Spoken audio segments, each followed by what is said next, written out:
บรรพชนร่วมภาคภูมิใจในความเป็นไทยโดยสำนักประชาสัมพันธ์เขต 3 กรมประชาสัมพันธ์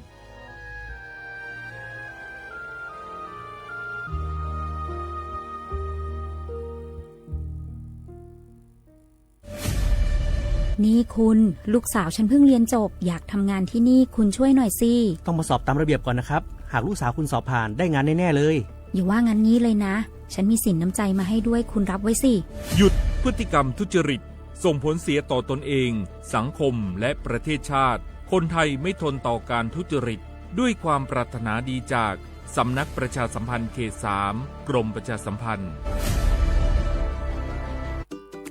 เนี่ยปี้ป้าจันข้างบ้านนะอยู่ดีๆเข้าห้องยาห้อง1669ไปปูนละโอ้เป็นไอ้อย่างนักก็เห็นหลานเปิ้นบอกว่าป้าแกเป็นความดันโลหิตน้ำตาลตกวันนั้นยังหันไปบกยาอยู่เลยก่อนนะว่าป้าจันเป็นไอ้อย่างบัดซอบไปหาหมอนั้นนะปี้ยังน้องนะบักเคยไปตรวจเช็คสุขภาพเลยเริ่มกลัวแล้วว่าจะเป็นโรคอะไรยังก็ใจเย็นๆปี้ว่าต่างที่ดีเขาต้องไปตรวจสุขภาพเปิ้นมีโปรแกรมนัดตรวจผู้ปีไปตรวจจะได้รู้ว่าเฮามีความเสี่ยงเป็นโรคอะไรอย่างพ่องรู้ก่อนจะได้เตรียมตัวก่อนรักษาก่อนบ่ต้องมานั่งกังวลอันเดียวเฮานัดกันไปตรวจสุขภาพที่โรงยาครบปีพอดีแล้วเนี่ยเจ้าปี้ป้าคนผู้เขานัดกันไปเลยเนาะจะไปดูเนาะตรวจสุขภาพประจำปีสิ่งดีที่ควรทำรู้ก่อนเตรียมตัวก่อนเพื่อเข้าสู่ช่วงสูงวัยอย่างมีคุณภาพด้วยความปรารถนาดีจากสำนักประชาสัมพันธ์เขต 3 กรมประชาสัมพันธ์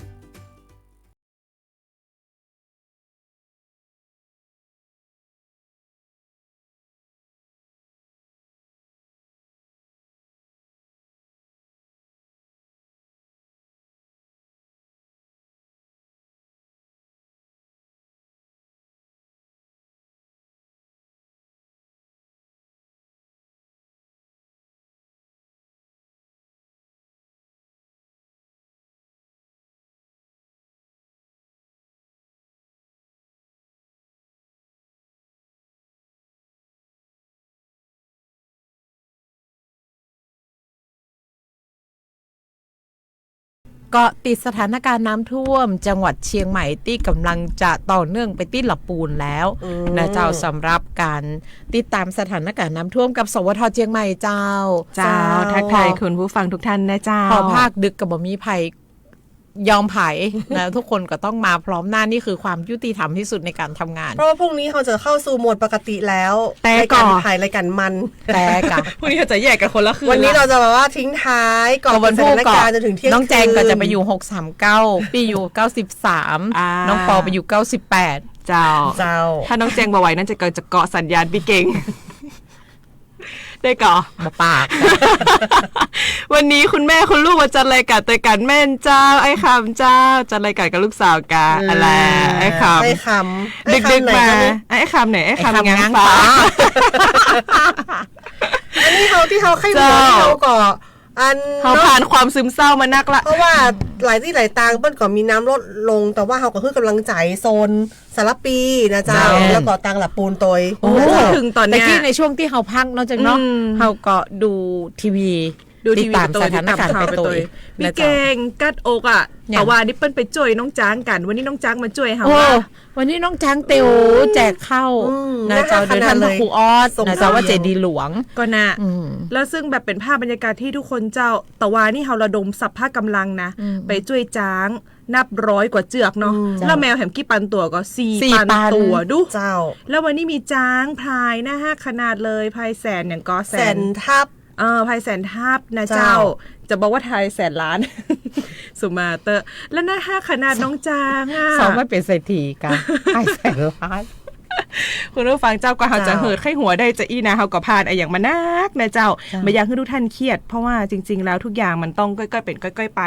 ตอนนี้น้ำไปถึงไหนของละปูนแล้วพี่น้องละปูนเอิ้นมากามแต่กี้ไปส่องตังหาละปูนก็คือเปิ้นก่อติดเส้นตีเป็นรางรถไฟเพราะน้ำที่มาสายรถไฟอ่ะตังเรียบตังรถไฟของเจียงใหม่เนาะโซนสารปีป่าแดโซนอย่างเงี้ยน้ำมันที่มันลงไปตังห้านโซนวงแหวนรอบ3รอบ2ตั้งแต่ยูเทิร์นตรงศาลเจ้าแม่กวนอิมเนาะซึ่งตรงนั้นนะเจ้าก็คือไหลไปต่างๆรถไฟใกล้จะถึงปลายหิวละใกล้จะถึงปลายหิวเมืองง่าบางส่วนนี่ก็คือน้ำเข้าแล้วนะในฐานะที่เป็นคนละปูนในฐานะที่เป็นคนละปูนถ้าจะฮื้อวิเขาว่า ถ้ามวลน้ำรอบเนี่ย เจ้า ถ้าตอนนี้มันถึงปลาเหว เอา มันจะต้ง ซื่อ อ่า ๆลักษณะเหมือนกับถนนมหิดลน่ะ นั่นโทรศัพท์มาแล้ว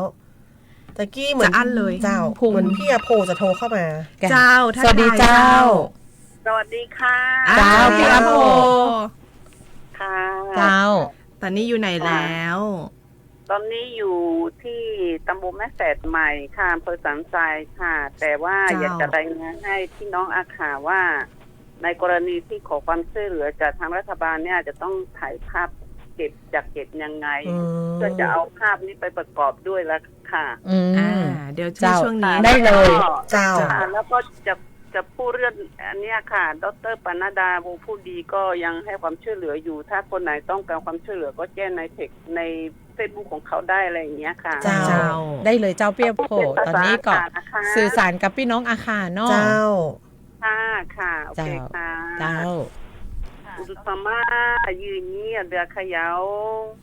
ไอ้ยุ้มเจ็ดมาเมืองล่อแม่น้ำปิงหือแล้วเนี่ยเธออีจุดดังเลยเธอนะขอเนี่ยเดือขยายมยายอดเดเดือขยายเจ็ดมาเมืองยมยายอดเธอก็คอแม่ขางหมายถนนช้างคาหมายอำเภอสารพีปอปาหมายหนองหอยสังผักข่อยเธอเดือยอดเดือล้อชั่วบิชบาหมอนาเดเกิดเดียก็กอหลูก่อนนี้โคโคลาบิชบานาก่อนนี้เธอก็ดร.ปนดาวงผู้ดีและอายุเฟซบุ๊กเธอก็บอกแล้วแน่อายุคอมเมนต์เธอก็รอชกข้อความบีบุอังกาสมบูบีบุอังกาเธอก็บอกเลยเยเดเธอก็บอกยาไม่เดงอะไรเธอก็ติดต่อพบปะบิโดมาเดเธอก็หอยาไม่เดอันน่าใจที่ก่อตูน่ารอยีเนียวเธอไอ้ยุบอีจุดดมยองจีงาร้อยจุดดมยองจีนะคนนี้อยู่ห่างไม่เอาตัวรบโยตัวรบต้องจอจีรวยเธอชาวรัฐบาลชอบหาอยู่ห้างชาวบ้านเนี่ยเธอนะก่อนนี่ชาวสมบูรณ์บีบุอ้อยยังไงรอสู้ๆจีจ้อยอะไรบีบุอ้อยยังไงอาบ้าเธอบีหอยาพายอยู่ห้ามาลาบูมาลาชอบเนี้ยโคโลบียาวเนี่ยอาบ้าถอดถ่ายเดย์อยู่กันนาลูเดย์เธอตู้เย็นทีวีพูดอาโลแหละเจอีกคนอยู่จีนาลูฮับอยู่เธอเดย์อยู่เนียวเดย์ตัวโลถอดถ่ายนะก่อนนี่อาบ้าแต่มาบีถอดนี่อยู่หาอาบ้าเลยถมมองรออยู่หาซิลฟี่และคุณลูกเลยรวยอยู่หามอตูอยู่ก็ปีอันเล่นเนี่ยอยู่ก็จ่ออยู่ตัวบีมอเจให้เธออยู่ในนะคนนี้เธออยู่ออกงานรอยีอยู่ขณะอยู่จีอยู่โชว์ให้พ่อป้าชาวบ้านและไงเลยอาบ้าเธออยู่ในไทยยาผายอาบ้าเธออันน่าชนจอนดีเนี่ยดีเจเนี่ยเมียอยู่ห้างชาวบ้านอยู่ออกเจเจเดียยีอยู่ตัวเคยอยู่อันน่าลุนกะเกือเมีย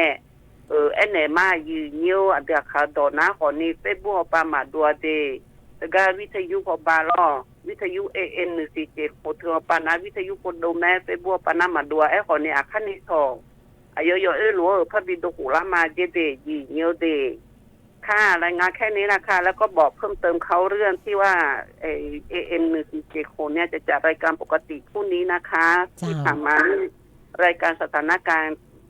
อุทกภัยไปก็เลยไม่ได้ออกอากาศตามปกติทางเฟซบุ๊กอย่างเงี้ยค่ะเจ้าเนาะ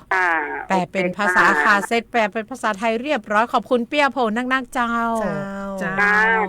เจ้าสวัสดีเจ้า เจ้าขอบคุณเจ้าก็เป็นคุณจินตนารัตนวิชัยกุลนะเจ้าผู้ประกาศและรายงานข่าวภาคภาษาอาคาเจ้านะเจ้านะก็อย่างว่าสวทเฮามีภาคภาษาชนเผ่าเพราะนั้นก็จะมีการสื่อสารถึงพี่น้องชนเผ่านะเจ้าสวทเชียงใหม่เฮามีภาคภาษาอังกฤษก็จะมีกลุ่มของผู้ผลิตรายการภาคภาษาอังกฤษเฮาก็จะแจ้งข่าวสารถึงนักท่องเที่ยวต่างชาตินะสองคนเจ้าฮ้องมาจัดรายการเจ้าไม่ได้ฮ้องมานั่งดักตอนนี้กำลังซ้อหาระดับน้ำกันอยู่ว่าระดับน้ำอย่างบ่ขึ้นแต่บ่เดียวน่าจุดP1ไงพี่เก่งเดียวกันเนอะปีก็รีเฟซอยู่แต่ว่าตอนนี้เนี่ยมีคุณผู้ฟังเจ้า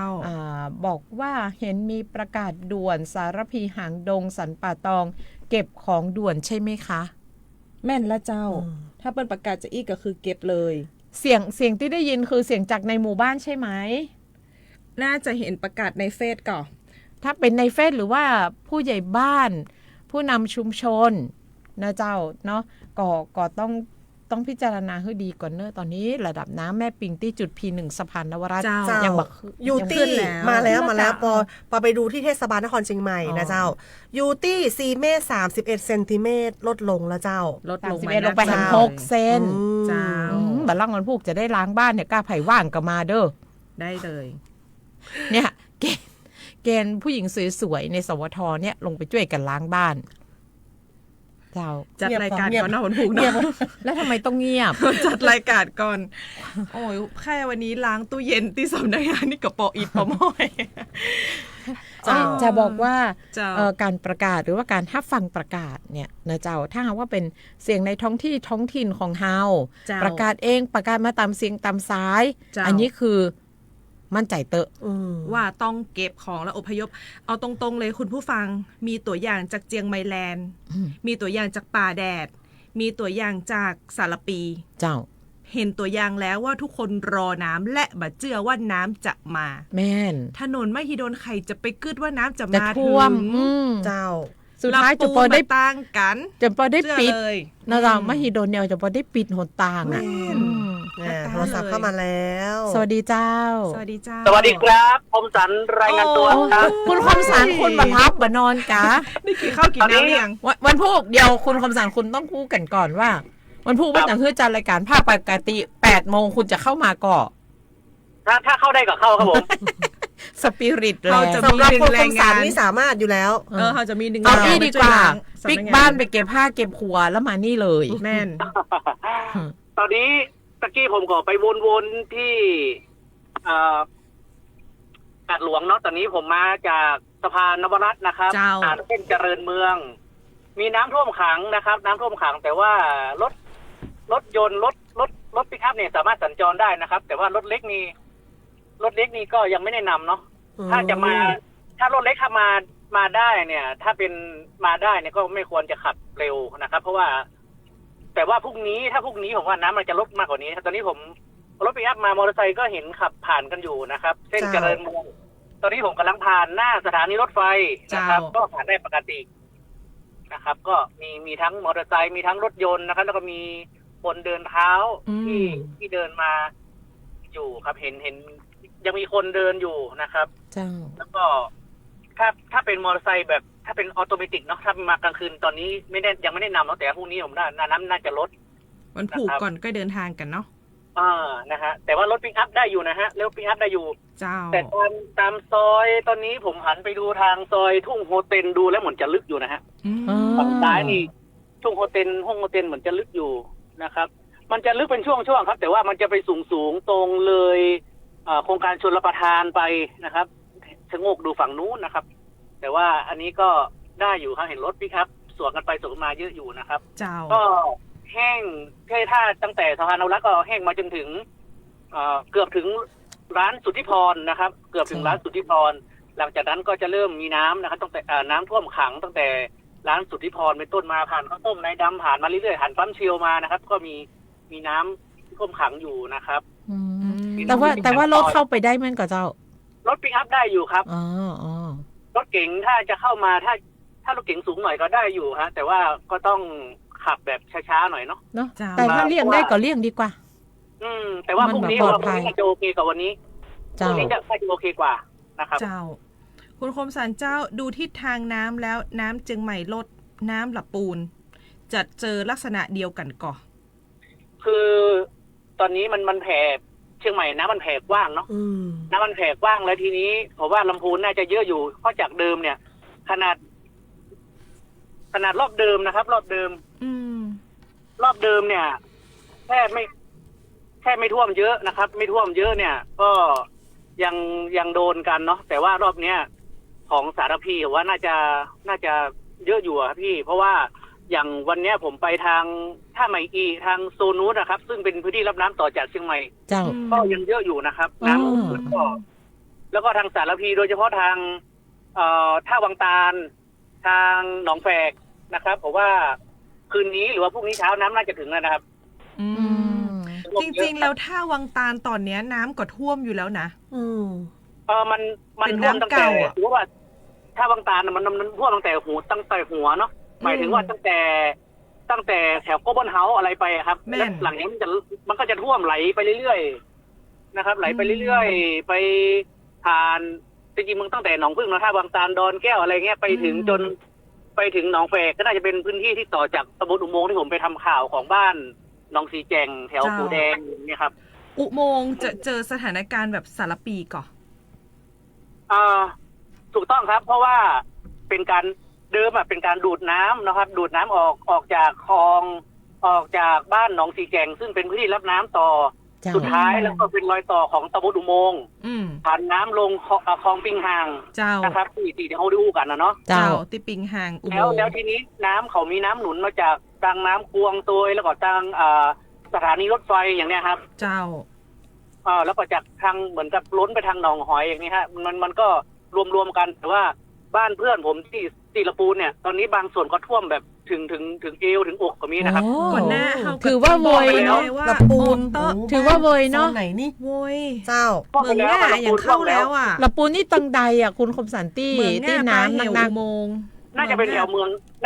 องง่ากับตรงตัวอำเภอเมืองครับผมเดี๋ยวพรุ่งนี้ผมเช็คให้อีกทีว่าพอดีผมเห็นเพื่อนหมอลงใน Facebook น่ะมันประมาณอกเนาะอกกับเอวครับตั้งแต่กลางวันแล้วนะครับเจ้านะเอาจริงๆคือเหมืองง่าเนี่ยน้ำเข้าแล้วนะเจ้าน้ำเข้าแล้วจริงๆแล้วเหมืองง่าก็เป็นรอยต่อนอกจากอุโมงค์จากตำบลอุโมงค์อย่างนี้ครับแล้วก็ติดกับอำเภอเมืองซึ่งว่าขนาดน้ำที่อะไรที่รอยต่อระหว่างสารพีกับลำพูนนะครับที่ต้องปิดเส้นทางที่ว่าซุปเปอร์ไฮเวย์แสดงว่าน้ำเยอะมากตรงที่แยกทีโอทีแยกทีโอทีที่จะเข้าสีดอนมูลวันพรุ่งนี้ผมว่าจะไปรับข้าวจากครัวของที่คุณบุ๋มครับเอาไปตีช่างเทียนจะเอาไปแจกที่เนี่ยฮะที่แยกทีโอทีเขาบอกว่าพอแยกทีโอทีเลี้ยวขวาเข้าไปเนี่ยเขาเป็นโซนที่แบบว่าเป็นเส้นแบ่งกันเนาะระหว่างละปูนเจียงใหม่ละปูนเจียงใหม่เขาบอกว่าข้าวเนี่ยมีถึงเฉพาะตรงที่เขาอพยพมาคือวัดอะไรสักอย่างครับแถวๆนั้นนะครับเพราะว่าเป็นบ้านยางเนื้อยางเนื้อกะยางเนื้อสารปียางเนื้อสารปีเจ้านะครับเพราะว่าเขาบอกว่าถ้าไปถึงแยก TOT เลี้ยวขวาเข้าไปอีกหน่อยนึงก็จะเจอหมู่บ้านนะครับแล้วก็มีน้ำท่วมขังเยอะครับแล้วก็บางคนยังวันนี้ได้ข้าวมื้อเดียวอะไรอย่างเงี้ยเพราะว่าไม่ทั่วถึงเจ้าครับ จริงๆแล้วบอกตรงๆเลยว่ามวลน้ำรอบนี้ของเชียงใหม่เยอะมากอุโมงค์เหมืองง่าปลาเหี่ยวบอกควรมีผู้สูงอายุค้างอยู่ในบ้านเนาะกันไว้ก่อนเลยดีกว่าหลายคนตั้งมาถามเฮาคุณคมสันหลายคนตั้งมาถามน้องแต่นะตอนนี้ผมมาถึงแยกปอยหลวงแยกหนองปะที่ไม่มีน้ำท่วมขังนะครับมีแค่นิดเดียวอันนี้เส้นซูเปอร์หรือว่าเส้นไหนซูเปอร์ไฮเวย์วิ่งได้ตลอดเนาะครับมีนิดเดียวถ้าสมมติเรามาจากเจริญเมืองเนาะเลี้ยวซ้ายเข้ามาจะมีเลยโค้งมาหน่อยแต่ว่าก็สัญจรได้แยกหนองปะทีปครับแยกหนองปะทีปแยกไปหลวงนี่แหละแยกไปหลวงแยกหนองปะทีปอันนี้สัญจรไปมาได้ครับผมได้อยู่ครับเจ้าคุณคมสันปิ๊กไปพักผ่อนวันพุธมาเปลี่ยนกับจัดรายการเด้อ8 โมงเช้านะเจ้ารายการมองเชียงใหม่นะสบายมากถ้าเข้าได้ขอชาเขียวอเมซอนกับอเมซอนเย็นเข้ามาคืนนี้เลยพี่เก่งบอกเจ้าแต่ครัวมาตัวเนอะคุณเข้ามาคืนนี้จะมีข้าวกินถ้าไปคืนนี้นี่แสดงว่าต้องเป็นเรือนะครับผมถ้าใจถึงน้อยเตียวลุยได้แล้วเด้อเจ้าได้เพราะว่าเป็นรับผิดชอบโลดสำนักงานอยู่จริงถ้ามันต้องว่าใจถึงว่าเดินลุยนะครับถ้าจริงเดินผ่านตรงคลองแม่ขาครับผมเจ้าเดินเลาะมาแล้วก็เข้าห้องหมูนะเข้าห้องคาซัดแล้วก็ทะลุได้เดียวครับบัดต้องมาวันพูกวันนี้บัดต้องมาวันพูกก็มาก็จะเป็นรายการเต็มคืนแล้วเข้ามาแต่คุณคมสันนี่แหละตัวเข้าห้องหมูกับคุณเตียวถนนสายกลางมาตั้งเส้นกลางดีกว่าเส้นธรรมดาดีกว่าระดับเท่ากันลึกเท่ากันถ้าจะไปต้องไปซื้อกระมังที่ปฐมสมปูนนะแต่เดี๋ยวจะล่องเรือไปเลยครับเอาคุณสุพจน์ล่องกะไปช่วยไอ้สุพจน์กันไปเป็นผู้ประสบภัยไปแล้วครับตอนนี้น้ำท่วมบ้านนะหมู่เฮาก็ส่งกำลังใจเด้อแม่นแล้วเจ้าขอเจ้าขอบคุณคนคมสันนักเจ้า ครับผมสวัสดีครับ ยินดีเจ้า ไปพักผ่อน อยู่กับ ได้ เฮา เจ้า อยู่กับเฮาสุดวันสุดคืนนะเจ้า เจ้า น้องเอพี่มนต์การนะเจ้าน้องเจี๊ยบดารุณี เจ้า ซึ่งตอนนี้ก็เป็นผู้ประสบภัยป้า3 คนเนี่ยบ้านประสบภัย2ละเหลือคุณคมสันคนเดียว มีน้อง ยังได้ โร นะ ตีแถมน้อง ยัง โร ได้ ตี น้ำ เมท่าแจมสีโทรเข้ามานะเจ้าพี่มวยรัดดาลาดนะเจ้า แม่น หัวหน้าฝ่ายรายการนะเจ้า เจ้า พอตั้งถนนเรียบรถไฟละปูนนี่ก็ เริ่ม คื ละ อไปถึงปลายหิวแล้วนะพี่ เจ้า เก่ง โอ้ สองฟัง ตะกี้ น้ำไหลเข้าบ้าน เห็นใน ตะ แล้ว กี้ที่บอกว่าที่ เจ้า เปิ้ลบอกว่ามีประกาศ แม่น ได้ประกาศ เจ้า เนาะ อำเภอประกาศ เปิ้ลบอกว่าประกาศใน แม่ เฟ น ซของนายอำ เจ้า เภอค่ะ อันนี้เชื่อถือได้แล้วก็จะต้องปฏิบัติ เจ้า ด้วย แม่ นะเจ้าอย่างน้องแจงบอกว่า เนี่ยพอเปิ้ลประกาศเตือนเก็บเลยหั คว นที่ควรออกคือผู้สูง ผู้ อา สูง ยุผู้ป่วยคนพิการทุพพลภาพออกไปเลย ละ ไม่ต้องรอน้ เจ้า บ่ต้อง บ่ต้อง รอ รอ บ่ต้องรอบางคนบ้าน อืม บ้านปีมันอยู่ปุ้นน่ะ อยู่ลานบ้านปุ่น ำบ้านบะเกยท่วมสะเตือมาฮีโดนก็บะเกยท่วมเจ้า เจ้า เจ้า บ่ต้องไผหน้ากะบ้านน้องเก่งเนี่ย มัน มัน เคยเข้าไปใน เคยท่วม บ้านเลย อืม นะเจ้า แต่ณวันนี้หมดบ้านเลยเนาะ มาต้องรอไปก่อนท่วมบ่ท่วมว่ากันแหมกรรม เจ้า แต่ถ้ามันท่วมขึ้นมาแล้วจ่วยภัยบตัน เสียชีวิตแล้วหลายท่าน เจ้า คุณอารีบอกว่า อืม สู้ๆเจ้า เจ้า แถมนึ่งกำลังใจขอบคุณเจ้า เจ้า น้องแตงโมน้อง พี่โม เจ้า บอกว่าเป็นกำลังใจให้ทีมงานสวทเชียงใหม่ทุกคนเลยเจ้า เจ้า นะเจ้าเนาะ เปิ้ลประกาศ ยงน แต่เปิ้ลบอกว่า จุดพิมพ์ เห็น มาตัวเอง เห็นคุณ อืม คุณไลลาก็คุณน้อง แม่น เปิ้ลว่ามีประกาศด่วนสารพีหางดงสับปะตองเก็บของ เจ้า ด่วนแม่นก็เจ้า แม่นเจ้า แม่นเลย อันนี้ เจ้า ของแต่เล เพราะว่าย สารปีเนี่ยตั้งแต่แล้วน้ำเข้าบางส่วน อืม ตั้งแต่แมลงละ เจ้า บ่ายๆเนาะ ตั้งแต่ตะวัน อืมบ่ายๆบางส่ บั ว ด น ท่ารอน้ำ เป็น เจ้าคุณผู้ฟังบัดท่ารอน้ำพี่น้องหลับปูนบัดท่ารอน้ำเนอะ เจ้า บัดถ้าใครอยากหันน้ำแล้วเก็บครัวรอแล้วก็ย้ายตัวเก่าออกขับรถออกดีกว่าออกตังเรือเนาะ เจ้า อืม เอ๊ะ มาอู้จากกันในอยเจ้า สวัสดีเจ้า สวัสดีเจ้าน้องโมสุภาวันเจ้า อ๋อ ไม่เหมือน อย่ามารับ กันนะ เนี่ยมารับเจ้ากับเจ้า เป็นห่วงพี่ๆที่เนี่ยการกันอยู่เจ้า อ๋อบัดเป็น กลับมาหา บัด กั ต้ น อง เด้อ บัดต้องเป็นห่วง พี่เข้าใจว่ารถน้องโมเนี่ยสูง อืม นะเจ้าวันพวกก็แวะชอบข้างตางมาตัวเนอะ เปิดได้ก็เดียวกับป้ายทะเบียนหายได้ไปขอที่ขนส่งแห่งกรรม กลับมาเป็นอย่างเดียวเขา เป็นหยัง เปิ้นถึงเก็บฮื้อแล้วก็เกยมาเส้นไหนก็วนไปดูเส้นนั้นน้ำแห้งเพื่อจะตั้งไว้ตามหิมตางนั่นน่ะ คันหน้าตาดีเจกู้คน3คนเนี่ยสวยงามยังโอเคอยู่ยังอยู่ได้แหมเป็นปิ๊ด เป็นอ กั ย่าน ง เจ้า เจ้าเฮาสวยและบึกบึน เจ้า พี่โมอู้แตกอะ แต่กะหันแกม เฮา เนี่ย เฮากำลังวิเคราะห์หน้าตัวเก่าอยู่ตะกี้นี้ อืม เจ้าน้องโมก็เป็นห่วงกู้คนรวมถึงพี่ๆที่เนี่ยการที่ท่านตัวเนาะเพราะว่า เจ้า น้องโมอยู่ตั้งนอกไม่ได้เข้าไปช่วยเลยก็พยายามจะรายงานเข้ามา เจ้า แต่พี่ๆกู้คนเนี่ยเจ้า เนาะ แต่เจ้าพี่โมทรงภาพบรรยากาศมาตรฐานคือตรงโซนไหนก็ ตรงไหนเจ้าตรงโซนแยกหนองประทีป อ๋อโซนเนี่ยหนองประทีปเดี๋ยวนี้แห้งแล้วเนาะ แห้งแล้วกะ เดี๋ยวนี้เริ่มแห้งแล้วค่ะ อืม แต่ว่าแถวปั๊มเชลตรงแยกสารเด็กลงไปเนี่ยจะก็ยังมีน้ำขังอยู่ อ่า แต่ที่ผ่านมากายมา แย เจ้าก ซานเด็กแถวอาร์เคดเดี๋ยวนี้มันคงเป็นได้พ้องเนาะ บางที่สูง เจ้า แต่สัญญาณพี่โมน่าจะเริ่มมีปัญหาละ เริ่มมีปัญหาแล้วไหมกับเจ้า แล้วก็ เดี๋ยวก่อนคิดแต่งคือสัญญาณมีปัญหาหรือเปล่า กลัวเขาฝากซื้อกาแฟหรือเปล่า กลัวเฮาสั่งกาแฟกะ กลัวเขาสั่งกาแฟก็ชาเขียว เอื้ แน่ อน เล มาย เนื้อเจ้าช่วยอย่างก็จะช่วยเจ้า ส่งกำลังใจมาเป็นยังปี้มาตอนน้ำแห้งก็ดีอะจะได้มาเจอกัน แล้ว เท ก็ ล จะบอกว่าประเดียวก็มีแฟนรายการบางค เจ้า นที่ฟังรายการเสร็จแล้วก็ว่าขอความช่วยเหลือได้ก่อนอันนี้ก็พยายามจะ ประสานฮือ ได้เลย ประสานคือเรียบร้อยแล้ว เจ้า ขอบคุณจัดนักเจ้า ขอบคุณนะเขาก็ช่วยกันทำงานอยู่คนละทนละสารละทิศเลยเนาะ แต่ วางนี้ แฟนคลับ หมู่ พี่โม เฮา กับจัดนักนั่นน่ะ สมทนัก เจ้า วันอังคารวันจันทร์มาได้ก็มาพอลาดเราวันอังคารก่อนเอาเตี่ยวมาเปลี่ยนตัวเนอะเพราะว่าบ้านพี่ว่าจะล้างวันอังคาร พ่อครัวมาต่อยนะพี่หมอ วันอังคารแต่วันจันทร์นี่ยังอนุโลมฮืออยู่แม่นกับเจ้าวันอังคารนี่ต้องเข้าไปแล้วเนาะอูถึง คือวันจันทร์เนี่ยก็เข้ามา อ๋อ แต่ว่ามาดูลาดเราก่อน แล้ววันอังคารอ่ะ เอาเตียวมาเปลี่ยนตัวเพราะว่าจะขึ้นไปช่วยล้างบ้าน โอ้ยอันโมบอกให้สบายเจ้า ทันทีเลย ทันทีเลย ช่วยกันได้เจ้าแล้วก็หวังว่า ผู้คนก็จะเป็นแบบว่ามีแรงใจที่สู้ผู้คนเพราะว่าบัจใจเฮาคนเดียวที่ประสบเนี่ยนะเจ้า แม่น ใจผู้คนเลย สู้เจ้าพี่โม โดยรวมถึงปีที่สวทที่โดนน้ำท่วมตัวนะเจ้า เจ้าเนาะยินดีนักๆเจ้า ขอบคุณเจ้าสวัสดีเจ้า เจ้านี่ก็เป็นแถมหนึ่งกำลังของทีมงานสวทเชียงใหม่ที่อย่างที่บอกกันเนาะว่าคนที่ยังเฮาอยู่สแตนบายในสถานีแต่ว่าทุกคนที่เปิ้ลบัดได้เข้ามาทุกคนก็จะส่งเสียงเนาะส่งเสียงเข้ามาเฮานะเจ้ารวมถึงฝ่ายรายการทุกคนฝ่ายข่าวทุกคนนะเจ้าช่วงนี้ดึกๆแล้วแฟนๆอย่างไม่เงียบค่ะ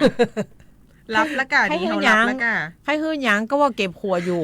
นะเจ้าแต่ก็ย้ำเนาะว่าถ้าตอนเนี้ยเฮาออกมาจากพื้นที่ของเฮาพื้นที่ที่เสี่ยงขับรถออกมาได้ออกมาเลยเจ้าเอารถออกมาดีกว่าแม่นบ่ต้องมาท่านั่งเรือเจตสกีนี่ตึกไปยากหน่อยเนาะแม่นเจ้าสวัสดีเจ้าสวัสดีเจ้าสวัสดีครับเจ้าเป็นไงบ้างครับวันนี้จัดกัน3คนคุณโรตีสาวเลยคุณโรตีเมทัศน์แจ่มศรี3ใบเถาแล้วตอนนี้เหลืออยู่กัน3คุณเมทัศน์ใจถึงไหมคุณเมทัศน์ใจถึงไหมอ่ะอยากมาเป็นหนึ่งในผู้ประสบภัยไหมได้เดี๋ยวพรุ่งนี้จะเข้าไปแต่เช้าครับนี่พรุ่งนี้จะลากกระเป๋า AF มาแน่นอนโอ้ยกระเป๋า AF ค้างอยู่ที่สถานีอยู่ข้างต่อใช่ครับยังไม่ได้เอากลับไปแค่ตัวเสื้อผ้าไม่ได้เอาไปตัวคุณเมทัศน์เดี๋ยวคุณเมทัศน์จะต้องไปเชียงรายนะตอนนี้เดี๋ยวรอประสานงานกับทีมก่อนเพราะว่าเห็นว่าคนละขับที่จะไปกับผมที่เชียงรายเนี่ยก็คือต้องพี่พจน์นั่นไงต้องกลับไปดูบ้านขอภาวนาให้ยกเลิกโอ้บัจจ้าใช่ครับเจ้าเนาะต้องติดตามกันต่อไปเดี๋ยวมารายงานสักนิดนึงช่วงนี้เนี่ยอยากจะเตือนพี่น้องที่อยู่ที่สารพีเนาะก็เมื่อช่วงเย็นที่ผ่านมาก็มีโอกาสได้ไปสัมภาษณ์ท่านรองผู้ว่านั่นแหละครับท่านทศพลเพื่อนอุดมท่านก็ฝากเป็นห่วงเป็นใยใครที่อยู่ที่สารพีนะครับในค่ำคืนนี้ระดับน้ำอาจจะเพิ่มขึ้น 10-20 เซนติเมตรเพราะฉะนั้นเนี่ยก็อยากจะให้ความร่วมมือกับทางเจ้าหน้าที่ถ้าเกิดว่าเจ้าหน้าที่ขอให้อพยพออกก็อยากจะให้อพยพออกไปอยู่ที่ศูนย์พักพิงนะครับเพราะว่าระดับน้ำเนี่ยก็จะเพิ่มมากยิ่งขึ้นด้วยนะครับแล้วก็ทางลำพูนเองก็น่าเป็นห่วงด้วยเช่นเดียวกันนะครับคืนนี้ต้องจับตามองกันเป็นพิเศษนะครับใช่แล้วก็ตอนนี้ต้องบอกว่าทางศูนย์ประสานงานนะครับ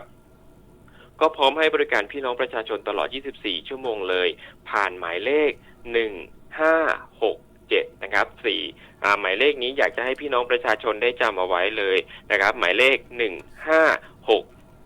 นะครับจะเป็นเบอร์เรียกว่าเป็นเบอร์ที่เขาทำงานร่วมกันเลยไม่ว่าจะเป็นภาครัฐภาคเอกชนองค์กรปกครองส่วนท้องถิ่นจิตอาสาที่เขารวมตัวกันเป็นหนึ่งเดียวเนี่ยเพื่อที่จะรับเรื่องร้องจากพี่น้องประชาชนนะครับใครขอความช่วยเหลืออะไรเนี่ย1567เขา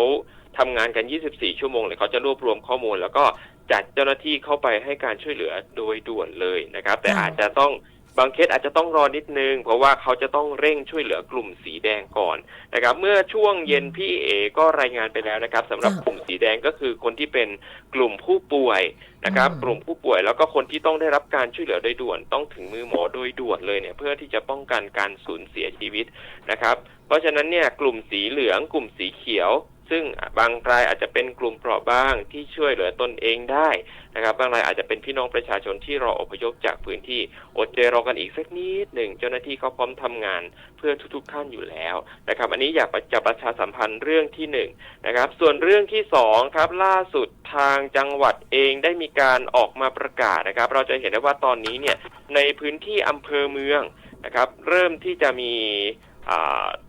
สถานการณ์ดีขึ้นก็คือระดับน้ำเนี่ยลดลงแล้วล่าสุดท่านรองผู้ว่าราชการจังหวัดเชียงใหม่นะครับท่านทศพลเองเนี่ยก็ได้มีหนังสือแจ้งไปยังหน่วยงานทุกหน่วยงานเลยโดยเฉพาะองค์กรปกครองส่วนท้องถิ่นในพื้นที่ที่น้ำไม่ท่วมนะครับให้เร่งระดมพลรวมถึงเครื่องจักรกลต่างๆโดยเฉพาะเครื่องจักรกลที่ใช้ในการฉีดชำระล้างนะครับมารวมตัวกันที่ศูนย์ประสานงานนะครับในพื้นที่เทศบาลเมืองเชียงใหม่นั่นเองนะครับเพื่อที่จะเตรียมรวมพลบิ๊กคลีนนิ่งนะครับช่วยเหลือพี่น้องประชาชนร่วมกันทำความสะอาดในวันพรุ่งนี้ในช่วง 11 โมงด้วยครับผมเจ้าเนาะอันนี้ก็จะเป็นการรายงานในภาคดึกนะเจ้าซึ่งตึงเห็นทีมไฟข่าวไฟรายการยังบ่มีไผนอนสักคนเตือนนะเจ้าตอนนี้ก็ยังคงอยู่กันพร้อมหน้าเหมือนเฮาจัดรายการ ร่วมกันอยู่ รู้สึกเฟรชชี่นะเจ้า รู้สึกเร่งดึกเร่งตื่นเนาะตอนเมื่อ ก็ วาน เป็น นี้ กำลัง คือยม ใจ ก่อน ให้ นะ เจ้าหน้าที่ทุกท่านด้วยนะครับแล้วรวมถึงพี่น้องประชาชนด้วยนะครับแก๊งสาว ขอบคุณสำหรับชายเขียวอเมริกาโน่ เดี๋ยวถ้ามีความคืบหน้าอะไรเดี๋ยวโทรไปรายงานเพิ่มเติมอีกครับ ได้เจ้า ขอบคุณน้องโรตี ขอบคุณเจ้า ขอบคุณเจ้า เนาะน้องโรตี มือวางอันดับหนึ่ง TikTok ของ Radio เชียงใหม่ แจ่มสีนะเจ้าน้องโรตีเนี่ยพี่เห็นข่าว of the year พี่เห็นข่าวส่งสัญญาณข่าวน่าจะดีสำหรับน้องโรตีเชียงรายยกเลิกครับ เพราะสถานการณ์เชียงใหม่หนักมาก ใช่นะเจ้าแล้วก็ ต้องช่วยกันก่อน คือเปิ้ลมือไปเชียงรายแต่เปิ้ลฮือจะไปลุยน้ำ ลุยเชียงใหม่ต่อ เอาจริงๆคุณผู้ฟังเฮายุบผังแล้วเฮามาจัดแต่กันนี่มันก็โอเคนะเนาะเพราะเป็นการสื่อสารที่แบบยังไงทุกๆรายการก็อู้เรื่องเดียวกันเนี่ยทุกๆคืนก็อู้เรื่องเดียวกันเจ้าแต่มาซุ่มกันเหียก็เป็นน้ำแล้ว เฮายุบเหลือคืนเดียวบ่ บ่ได้ บ่ได้ โหอย่างเดียวเลยนะแต่ดิกเล่งอู้ไปเลยที่แน่ๆมันจะได้เจออัน จะไปอู้ เจ้าของรายการมองเชียงใหม่มาจัดรายการสักคนก่อนนะเจ้าเจ้าของรายการมองเชียงใหม่นี่ไปซบภัยไป2แล้วนะก็เหลือคนนึงไงที่เมื่อคืนก็มารับมาแล้ว คุณคม แล้ว สาร ก็ นี่ มี มา การ ได้แน่นอน แล้วก็มีการมาปลุกระดมคนในกลุ่มไลน์สวทว่าขจายโทรอยู่อะขจายโทรเข้ามาในรายการกว่าเฮา3คนมันมีอย่างอู้ที่ไหนได้เฮาลูกกันอู้เนี่ยมาเดี๋ยวเนี่ยแม่นนะเจ้าเนาะเพราะว่าในค่ำคืนวันเนี้ยอย่างที่บอกว่าเฮาก็ต้องย้ำไปทางซาลาปีสันปะต้องนะเจ้าย้ายเลยตัดสินใจเลยเจ้าเนาะเอาของขึ้นสู่ที่เฮาคิดว่าปลอดภัยที่สุดแม่นเจ้าแล้วก็ตัวเก่าเนี่ยออกมาอย่างสบายใจดีกว่าแม่นเจ้าพอมันถึงเหตุการณ์วิกฤตเนี่ยมันเอาในบัตันมันเปิ้งไข่มาได้น้ำมันแห้งมากคุณผู้ฟังน้ำมันแห้งจนขนาดที่ว่าเตวคนเดียวฝ่ากระแสน้ำนี่คือก้นคือเซรถกันใหญ่ยังต้องจอดอ่ะมันแห้งมาแห้งแม่นแต่กี้เห็นในภาพข่าวตั้งโทรทัศน์มันก็ช่วยกันออกมาแม่ลูกช่วยกันออกมากำกันออกมาเจ้าแล้วแบบเหมือนน้ำมันแห้งอ่ะกระซัดคนที่อยู่ด้านหลังอ่ะพอปิวแบบไงท้องอ่ะแล้วก็ต้องพลิกกันกลับขึ้นมาใหม่อ่ะต้องมีกำลังวังชาขนาดเลยนะสิ่งหนึ่งคนที่ต้องหาหมอประจำออกมาเลยแบบต้องรอน้ำต้องพบแพทย์พบหมอกินยาตามนัดฟอกไตออกมาบัดนี้ลืมเอายาประจำตัวเอามาตัวนะเจ้าเอาโทรศัพท์มือถือ power bank เอายาเอาสตังค์เอาทรัพย์สมบัติประชาชนที่จำเป็นน่ะเอาออกมาได้ทรัพย์สินที่จำเป็นเอาออกมาได้เอกสารสำคัญเอาออกมาได้นะเจ้าและที่สำคัญที่สุดคือออกมากับรถตัวเก่าดีที่สุดณตอนนี้มีครัวอย่างที่เราจะเอาไปเก็บใส่รถไว้ที่นอนเสื้อผ้าบางชุดเนี่ยอย่างที่มาซื้อหาตั้งนอกได้ก็ซื้อเอานะเจ้าเพื่อแบ่งเบาภาระบางทีต้องแบกอย่างนักนะเจ้าเหมือนคนที่บ้านปี้อ่ะออกมาเนี่ยเหมือนน้องแจงบอกเอามาคนละชุดเอามาคนละชุดได้แต่อันนะวันนี้เสียงการเสื้อผ้าไปปอจะเป็นปันละก่อนนะแต่อย่างน้อยก็ดีกว่าที่จะเอาชีวิตเสี่ยงถ้ามันใช้ชีวิตต่อไม่ได้โดนตัดน้ำตัดไฟนะคุณผู้ฟังแม่นโดนตัดน้ำตัดไฟอันดับแรกคือตัดไฟสักกรรมหนึ่งน้ำจะยุดไหลแม่นเนื่องจากว่าการกินที่สถานที่ส่วนมากเนี่ยก็จะใช้เครื่องปั่นต้องเป็นสำนักงานอย่างเงี้ยเนาะเจ้าแล้วก็ตอนนี้การประปาแต่การประปาเปิ้นส่งข่าวมาน้องแจงเปิ้นมีการให้บริการนะสำหรับตัวแทนสมมติว่าตัวแทนหมู่บ้านน้องปอส่งคนไปฮับน้ำนะเจ้าจากการประปาที่เปิ้นนำมาบริการขอให้หมู่บ้านอ่ะเซ็นรับรองมอบหมายให้กับบุคคลคนนี้มาฮับน้ำเจ้าไปเพื่อที่จะไปแจกจ่ายในพื้นที่ตัวเนาะเดี๋ยวจะเล่าให้ฟังสวัสดีเจ้าสวัสดีเจ้าเจ้าโทรจักตังได้ไม่อยู่สารปีอ่ะเนาะเจ้าไม่อยู่สารปีอยู่ตังบ้านไหนเจ้าแม่อยู่ตำบลสันทรายอ่ะเจ้าตำบลสันทรายวงแหวนรอบ3สารปีก็เจ้าเนาะจะอยู่ห่างของสารปีเนาะเดี๋ยวน้ำมันกำลังจะไปนะแม่ห่างๆอ่ะละแม่อยู่แบบห่างกับน้ำปิงสักครึ่งโลเจ้าห่างเจ้าแล้วลูกสาวแม่มีโลก็แม่อยู่บ้านคนเดียวแต่ลูกสาวเก็บของเนอะหรือเจ้าแม่ออกมาได้ก่อได้เจ้าออกไปเลยเ เก็บของขึ้นที่ ออกไป ปลอดภัย เลย แล้วก็ออกจากพื้นที่มาก่อนเนาะ ออกมาก่อน ถ้าหากว่ามันแบบมีอย่างเกิดขึ้นก็เฮาปลอดภัย ก็ แต่ ถือ ถ้า ว่า มัน ไป มี แอล ถ้ามันมีอย่างเกิดขึ้นชีวิตเฮารอด แม่น เฮาปลอดภัย แต่ที่สารปีน้ำเปิดมาตังมาออกเปิดนะจ๊ะ เฮา เฮา มาแน่ ตอนเนี้ย แเฮา ไอ้อย่าง า มันเกิดขึ้นได้ตลอดเลย อืม อย่างที่น้องเก่งเล่าตอนช่วงต้นรายการว่าบ้านน้องเก่งเองเนี่ย อืม น้ำมันเคยท่วมเข้าไปในบ้าน อืม แต่รอบนี้มันเข้าไปเกิ่งบ้านเลยนะเจ้า อืม เจ้าเสียหายทั้งหลัง แต่ผู้นำชุมชนเพื่อก็บอกประกาศนะจ๊ะ มาเป็นหยัง ก็จะบอกกำนัน เฮาเอาความสบายใจแม่เอาความสบายใจ ก็ต้องเอาความสบายใจ แต่ว่าเปิ้ลเกาะประกาศในนามของอำเภอ แม่น ของนายอำเภอนะเจ้าน้อง พื้นที่ พี่น้อง อำเภอ สันปะตองสารปีฮือออกจากพื้นที่หรืออพยพนะเจ้าโดยเฉพาะผู้สูงอายุนะเจ้าผู้พิการกลุ่มเปราะบางทั้งหลาย โดยเฉพาะที่อยู่คนเดียว จ้ะ เฝ้าบ้านคนเดียวต้องออก ต้องอ เจ้า อก เพราะว่ามันมีประกาศของจังหวัดโดย ประกาศจังหวัดแจ้งเตือนพื้นที่ แม่น อำเภอสารปี เจ้า ทั้งหมดเลย อ๋อ เนาะถ้าแม่ออกมาได้เนาะด้วยแฮงของตัวเก้านะเจ้า อืม ก็ออกมา ออกมาได้เลย ออกจากพื้นที่เลยนะเจ้าบอกจะไปนั่งหัวบ้านนะ ได้แต่บ้านแม่นะมันมีสักหน่อยเลยนะ มันมาเตื้อไง อ่ะถ้าแม่สบายใจที่จะอยู่บ่เป็นหยัง แม่ ถ้ามันบ่เกิดอะหยังแต่ถ้าน้ำมันมาใครจะช่วยแม่ จ้ะ แม่นก่อ ลูกสาวก็บอกว่าแม่เก็บของมาเดี๋ยวนี้ นะ แม่ ตอนนั้น แม่ เชื่อ แส ลู ดง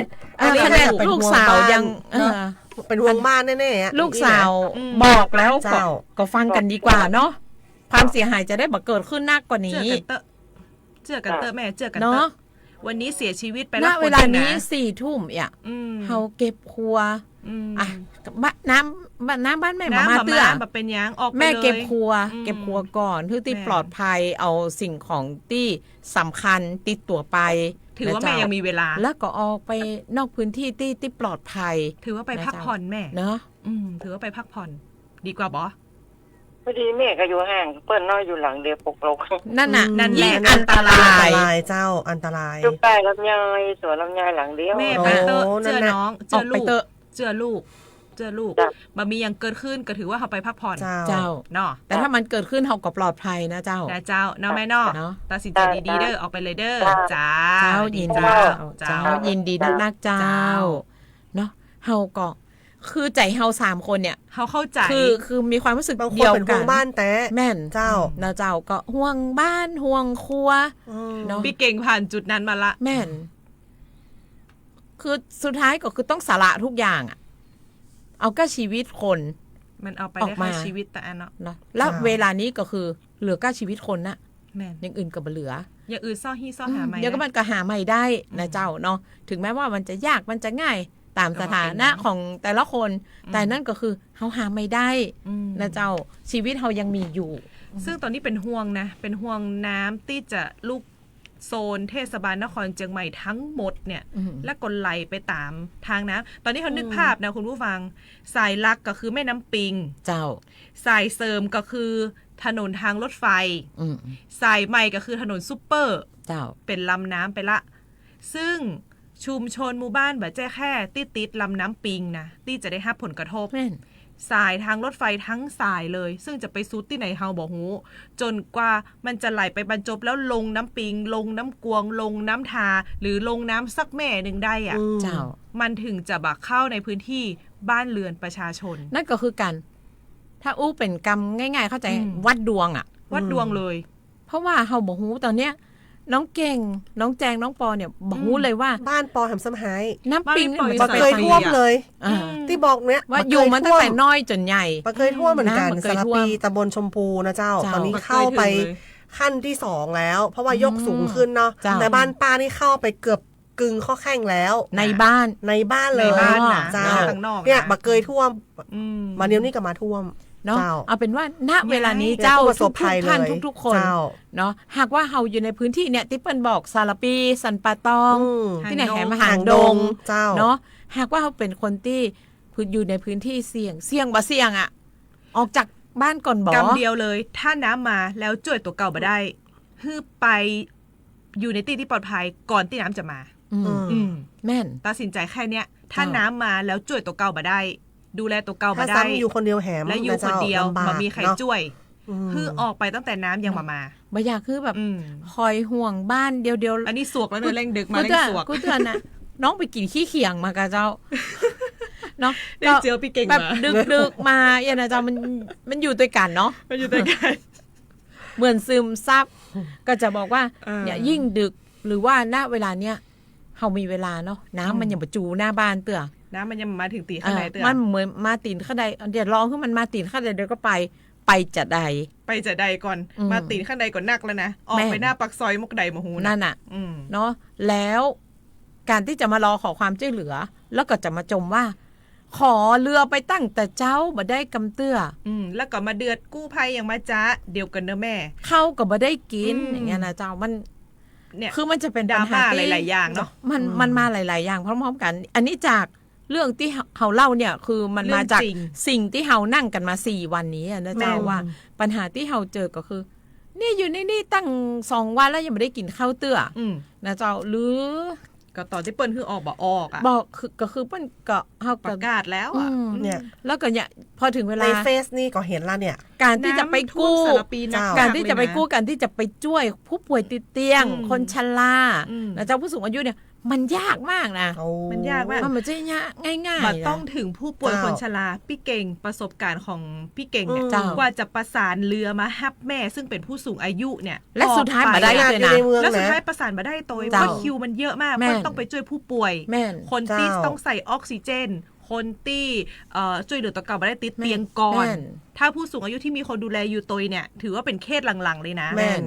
ถึงกับต้องเดินไปขอเรือชาวบ้านในชุมชนมาปาออกไปกำแล้วก็ฝ่ากระแสน้ำเชี่ยวออกไปกลางค่ำกลางคืนเลย12ห้องพักในบ้านพักของน้องเก่งอพยพเลยต้องแบบสาวหัวออกไปคือมันอยู่บ่ได้น้ำก็บ่มีไฟก็บ่มีนะเจ้าแล้วมันก็มืดหมดแล้วจะอยู่จะใดน้ำก็ขึ้นไปเรื่อยๆนะเจ้าจะกินอะไรอย่างจะมารอคือเพิ่นแจกเข้ามันก็เป็นไปบ่ได้เนาะตอนนี้ก็คือน้ำมาช่วยเหลือตัวเก่าบ่ได้หน้าเวลานี้ก็คือต้องเจ้าโรงแรมเพื่อแม่อยู่เนี่ยทุกคนมีบ่มีก็ต้องเจ้าอ่ะถ้ามีบ้านลูกบ้านญาติไปอยู่บ้านญาติเพื่อนออกไปเตอะเจ้าเพราะจะได้น้ำมันไปถึงแน่นอนมันจะไปถึงเมื่อใดตะอะเนาะน้ำไปถึงแน่ขณะถนนมหิดลยังท่วมบ้านทุกคนที่ไม่เคยท่วมยังไงก็ท่วมในพื้นที่ที่เปิ้ลแจ้งเตือนเจ้า0532767993ไผจะมาเถียงกับเฮาแต่กี้เข้าไปดูบ้านโป่งแห้งปันเจียงนี่ว่ะโป่งแ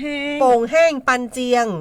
สารปีโอ้โหน้ำท่วมสูงขนาดเลยก่อนแน่ก็ต้องว่าบักเกยท่วมมันตึงไปเนี่ยคุณผู้ฟังมันอยู่ทางใดเนี่ยบ้านนี้ยังไปถึงออกก่อนมันจะเปียงอกเกือบแอลแล้วเนี่ยบ้านนี้อยู่ทางใดอ่ะน้องปอบ้านนี้อยู่ทางใดสารปีเจ้าแต่ว่าสารพีนี่มันกว้างมันกว้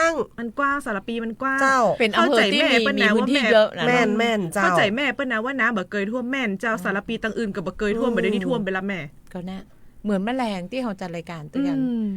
เนี่ยย่ายสิลูกอยู่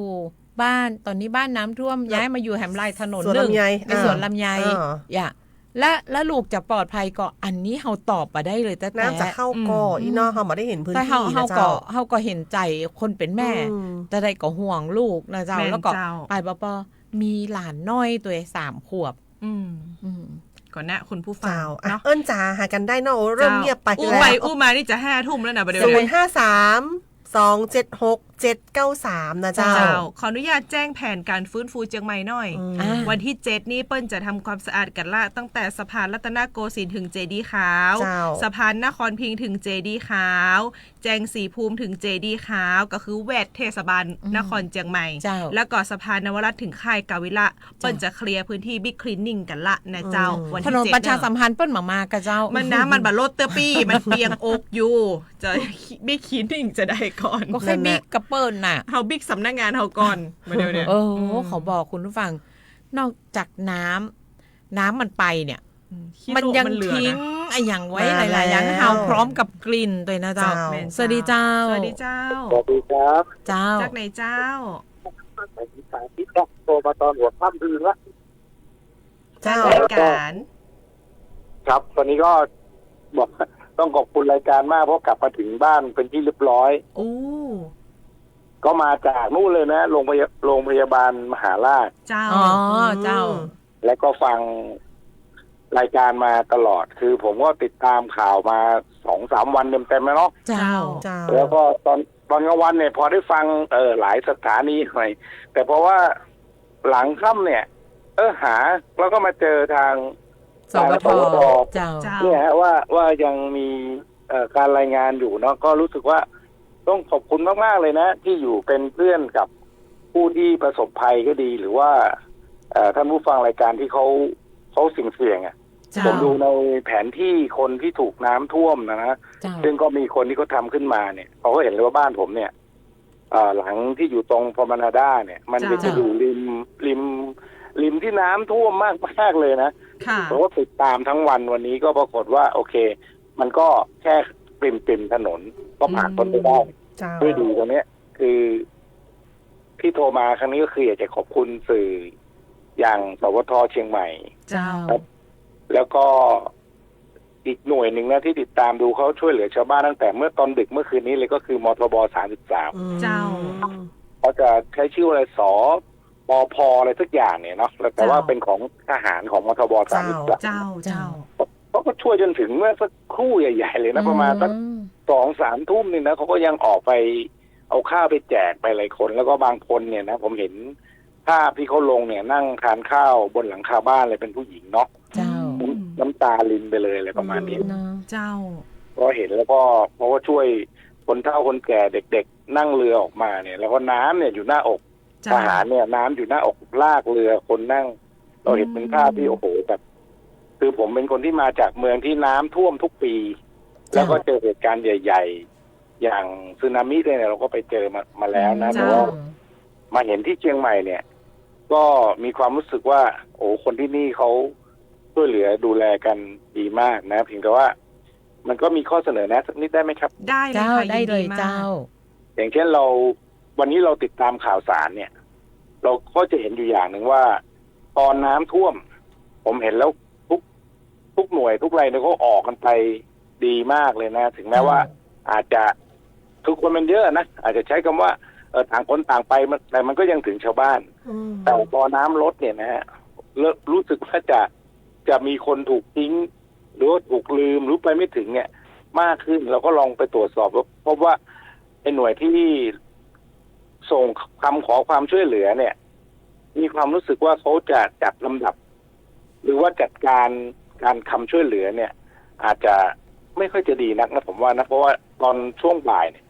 เห็นว่ามีคำขอความช่วยเหลือเนี่ยค้างอยู่ตั้งประมาณ 50-60 รายนะฮะก็เลยอยากจะบอกเขาว่าอย่าทิ้งเลยนะแม้แต่กระทั่งรายเดียวมันต้องมีการรีเช็คใช่ไหมฮะว่าที่เขาขอมาแล้วเนี่ยได้รับการช่วยเหลือไหมอะไรไหมเนี่ยผมเห็นอยู่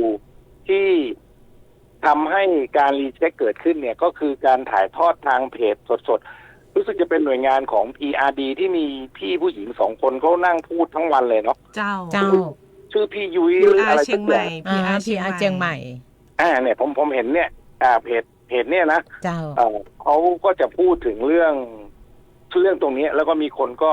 ส่งคอมเมนต์เข้าไปเนาะถึงแม้ว่ามีบางคนอาจจะมีอารมณ์บ้างอะไรบ้างแต่ว่าผมว่า2 ท่านนี้เขาก็บริหารอารมณ์ได้ดีแล้วโอ้ดูแล้วหนักมากกว่าพี่ๆ 3-4 ท่านเนาะเจ้าอันนั้นจะหนักน้อยเพราะว่าเป็นศูนย์ JC ของจังหวัดเชียงใหม่แล้วก็รู้สึกว่าจะนั่งครั้งละรอบแรกเนี่ยผมเจอเขาอยู่ในพื้นที่เลยนะจุด P1 เจ้าจุด P1 ใช่ไหมฮะอยู่ตรง P1 แต่ว่ารอบนี้รู้สึกเขาจะไปอยู่ที่อาคารที่ไหนสักแห่งเนี่ยผมไม่แน่ใจเพราะว่าน้ำท่วมแล้วก็อีกท่านหนึ่งรู้สึกจะมาจากโรงพยาบาลอะไรนี้เขาก็วันนี้ก็ต้องยอมรับเลยว่าเขาคือผมยกนิ้วให้เลยนะของกรมประชาสัมพันธ์ที่เชียงใหม่เนี่ยเจ้าว่าท่านทำงานได้แบบว่าสมกับความเป็นสื่อจริงๆแล้วก็อย่างเมื่อตั้งแต่หัวค่ำมาผมฟังมาตลอดเนี่ยบางช่วงก็ทำให้เราแบบผ่อนคลายอารมณ์สนุกสนานนะแล้วก็คนที่รายงานเข้ามาก็อยู่ในพื้นที่ผมเลยยอมเสียค่าโทรศัพท์ตั้งแต่ตอนหัวค่ำแล้วจะรายงานให้ผู้ฟังมั่งแต่ว่าตอนนี้ไปไหนผมเชื่อว่าตอนนี้ในเมืองเชียงใหม่นะถนนสายหลักๆเนี่ยเราใช้ได้เกือบหมดแล้วเจ้าแล้วก็ที่น่าเห็นใจมากคือสารพีเพราะว่าเป็นพื้นที่สวนเกษตร มากกว่าในตัวอำเภอ แม่เจ้า ตรงนี้ผมว่าน่ากลัวมากถ้าสมมุติว่าระบบของฝ่ายปกครองเนี่ยเขาไม่มีคำว่าข้อมูลที่ชัดเจนนะจะมีคนถูกทิ้งถูกลืมเยอะมากๆเลยแล้วก็คนอย่างคุณป้าเมื่อสักครู่นี้เนี่ยจะมีอยู่เยอะมากนะผมอยู่ที่จังหวัดที่มีน้ำท่วมทุกปีเนี่ยคนแบบเนี้ยท่วมปีไหนก็คือไม่เคยออกจากบ้านจะออกจากบ้านต่อเมื่อตัวเองขึ้นหลังคาไม่ไหวแล้วแล้วกว่าจะเข้าไปช่วยได้เนี่ยคือวิดจะเสียชีวิตได้วุดตลอดแล้วก็เราไม่ได้มองว่าเขาเป็นปัญหานะเพราะว่านั่นคือเรื่องที่เขาวิถีชีวิตของเขาถูกไหมฮะเจ้าแต่ว่าข้อมูลเนี่ยนะสำคัญมากโดยเฉพาะตั้งแต่ผู้ช่วยผู้ใหญ่บ้านเนี่ยฝ่ายปกครองที่เล็กที่สุดเนี่ยนะหรือว่าอยู่ในตำแหน่งที่ใกล้ชิดชาวบ้านมากที่สุดนั่นก็คือผู้ช่วยผู้ใหญ่บ้านถ้าข้อมูลจากคนเหล่านั้นเนี่ยไม่อยู่ในมือของส่วนกลางเมื่อไหร่นะปัญหาลักษณะอย่างเงี้ยจะเกิดขึ้นมากโดยเฉพาะน้ำเนี่ยมันแปลกนะพี่ๆมันมากลางคืนนะใช่มากลางคืนนี่แหละที่หน้าสถานีนี่มาตอนตี 3ตอนตี 3ไปจัดรายการเนี่ยผู้ดำเนินรายการเนี่ยต้องไปข้ามไปจัดรายการกับร่วมกับทีวีพออ่านข่าวทีวีเสร็จตี 3ปิดการรายงานเสร็จปุ๊บออกมาไม่ได้ต้องขี่หลังเพื่อน ที่เป็นนายช่างเข้ามาพักที่อีกตึกนึงอ่ะอุ้ยเราก็ประสบภัยกันหนักมากเลยพี่ใช่แล้วผมเนี่ยตอนที่มันขึ้นมาตอนที่อยู่ที่จังหวัดผมเนี่ยนะตอนหัวค่ำเนี่ยนะในพื้นบ้านในแห้งสนิทเลยประมาณสักตี 2ตื่นมาเนี่ยน้ำถึงอีกเหลือประมาณสักไม่กี่นิ้วถึงที่นอนอ่ะคือพ้นขอบเตียงแล้วอ่ะใช่ค่ะนี่คือลักษณะของธรรมชาติซึ่งเราก็ไม่เข้าใจว่า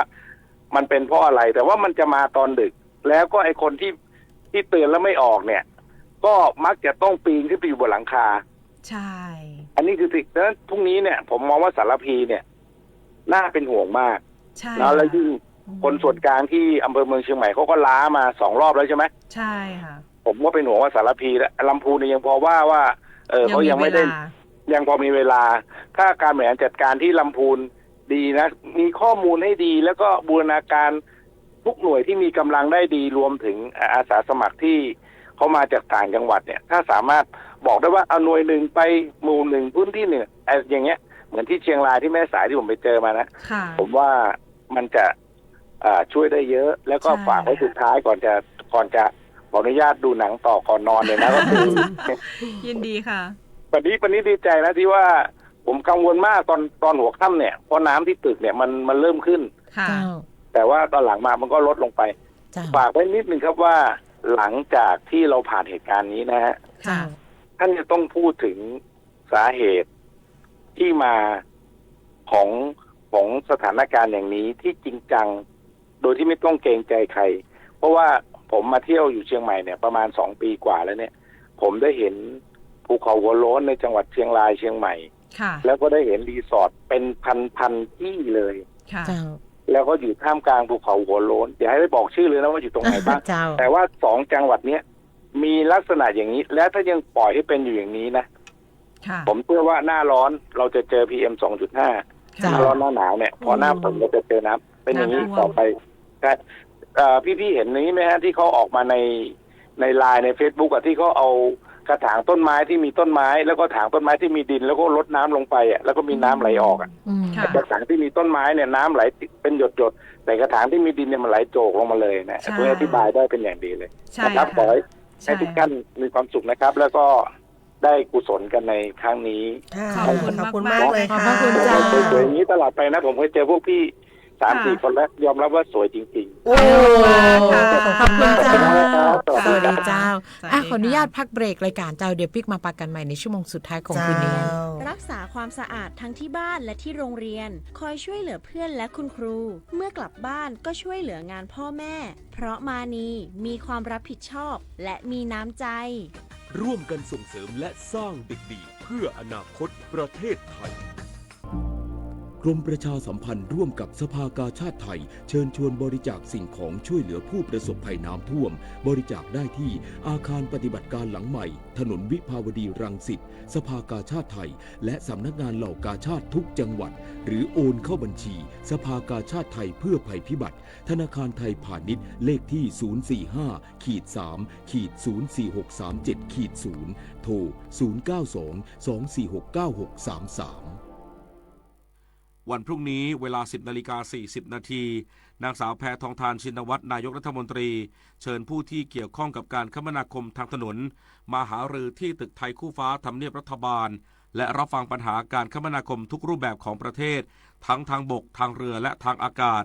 รวมถึงแนวทางป้องกันแก้ไขปัญหาทั้งระบบเพื่อให้การเดินทางมีความปลอดภัยได้มาตรฐานศูนย์ป้องกันและบรรเทาสาธารณภัยเขต 8 กำแพงเพชรส่งเครื่องจักรกลพร้อมเจ้าหน้าที่สนับสนุนให้การช่วยเหลือผู้ประสบอุทกภัยในจังหวัดเชียงใหม่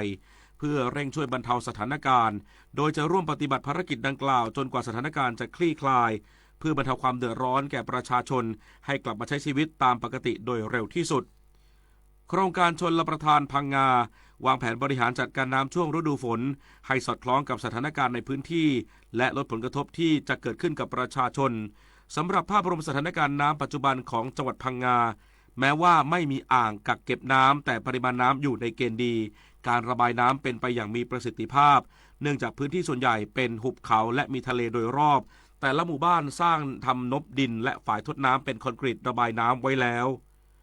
โครงการชลประทานตรังพร้อมบูรณาการการทำงานกับทุกภาคส่วนเตรียมรับอุทกภัยในปีนี้อาทิสำรวจจุดเสี่ยง10อำเภอ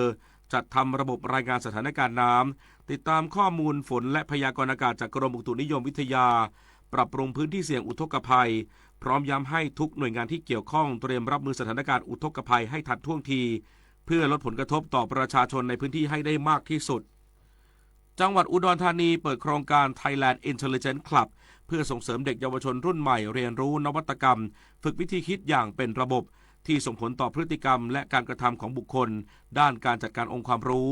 พัฒนาทักษะด้านการประยุกต์และนำไปใช้โดยใช้ AI มาเป็นเครื่องมือที่สำคัญผู้ประกอบการจังหวัดลำปางสนับสนุนมาตรการส่งดีหรือดี Delivery ของสำนักงานคณะกรรมการคุ้มครองผู้บริโภคหรือสคบเพื่อคุ้มครองผู้บริโภคจากปัญหาสินค้าไม่ตรงปกหรือถูกหลอกลวงในการซื้อสินค้าออนไลน์แบบเก็บเงินปลายทางโดยลูกค้าสามารถเปิดพัสดุเพื่อตรวจสอบสินค้าก่อนชำระเงินปลายทางซึ่งผู้ให้บริการขนส่งสินค้าต้องปรับตัวเพื่อสร้างความเชื่อมั่นแก่ผู้บริโภคให้ได้รับความเป็นธรรมในการใช้บริการสำนักงานสถิติจังหวัดสุราษฎร์ธานีลงพื้นที่สำรวจสถานการณ์การสูบบุหรี่และการบริโภคเครื่องดื่มที่มีแอลกอฮอล์ในครัวเรือนที่มีสมาชิกอายุ15ปีขึ้นไประหว่างวันที่1ถึง12ตุลาคมนี้จึงขอความร่วมมือกลุ่มเป้าหมายให้ข้อมูลที่ถูกต้องตรงตามความเป็นจริงและครบถ้วนทั้งนี้การสำรวจจะไม่เปิดเผยข้อมูลตามพระราชบัญญัติสถิติพุทธศักราช 2550 อุทยานแห่งชาติหมู่เกาะเพตราขอประกาศเปิดการท่องเที่ยวและพักแรมในอุทยานประจำปี 2568 บริเวณกลุ่มเกาะบุโหลนและกลุ่มเกาะเหลาเหลียงตั้งแต่บัดนี้เป็นต้นไปสำหรับผู้ที่สนใจเข้ามาท่องเที่ยวสอบถามเพิ่มเติมได้ที่เพจ Facebook อุทยานแห่งชาติหมู่เกาะเพตรานายณัฐกิจของทิพย์อธิบดีกรมการข้าวลงพื้นที่อำเภอสังขละบุรีจังหวัดกาญจนบุรีพบปะชาวนาที่ประสบปัญหาเพลี้ยกระโดดสีน้ำตาลและเพลี้ยหลังขาวระบาดทำให้แปลงนาหลายแห่งเสียหายพร้อมแนะนำให้สำรวจแปลงนาอย่างสม่ำเสมอใช้สารป้องกันกำจัดแมลงตามระยะเวลาที่เหมาะสมใช้เครื่องดูดแมลงและกับดักกาวเหลืองในช่วงก่อนเก็บเกี่ยวป้องกันไม่ให้เพลี้ยลุกลามไปยังแปลงข้าวใหม่ปิดท้ายที่ในช่วงวันหยุดสุดสัปดาห์ที่ผ่านมานักท่องเที่ยวทั้งชาวไทยและสปป.ลาวเข้าชมความน่ารักของหมูด้วงลูกฮิปโปโปเตมัสแคระเพศผู้ซึ่งเป็นหลานของหมูเด้งที่สวนสัตว์ขอนแก่นเป็นจำนวนมากทำให้พื้นที่ส่วนจัดแสดงสัตว์ชนิดต่างๆคึกคักมีชีวิตชีวาเพิ่มขึ้นกว่าช่วงที่ผ่านมาสวนสัตว์ขอนแก่นจึงเชิญชวนให้มาเที่ยวชมความน่ารักของหมูด้วงบริเวณพื้นที่ส่วนจัดแสดงจบข่าวพฤษแก้วพิบูลอ่านรับฟังข่าวครั้งต่อไปเวลา 6 นาฬิกาติดตามข่าวที่นำเสนอไปแล้วได้ที่ www.thainews.prd.go.th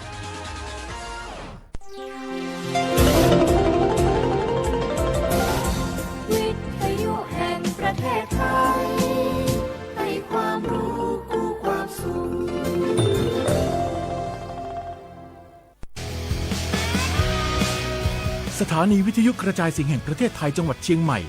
FM 93.25 เมกะเฮิรตซ์ผู้นำด้านข่าวสารในจังหวัดเชียงใหม่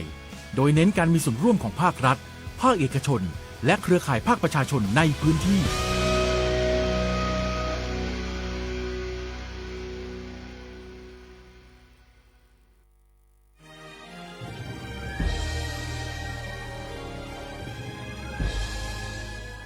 เกิดเป็นคนไทย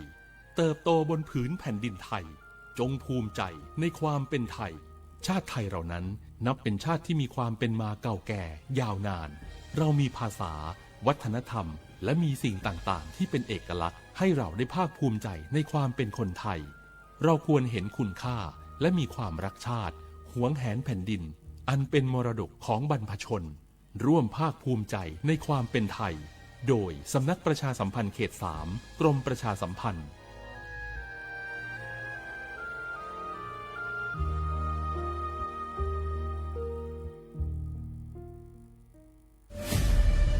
นี่คุณลูกสาวฉันเพิ่งเรียนจบอยากทำงานที่นี่คุณช่วยหน่อยสิต้องมาสอบตามระเบียบก่อนนะครับหากลูกสาวคุณสอบผ่านได้งานแน่ๆเลยอย่าว่างั้นงี้เลยนะฉันมีสินน้ำใจมาให้ด้วยคุณรับไว้สิหยุดพฤติกรรมทุจริตส่งผลเสียต่อตนเองสังคมและประเทศชาติคนไทยไม่ทนต่อการทุจริตด้วยความปรารถนาดีจากสำนักประชาสัมพันธ์เขต 3 กรมประชาสัมพันธ์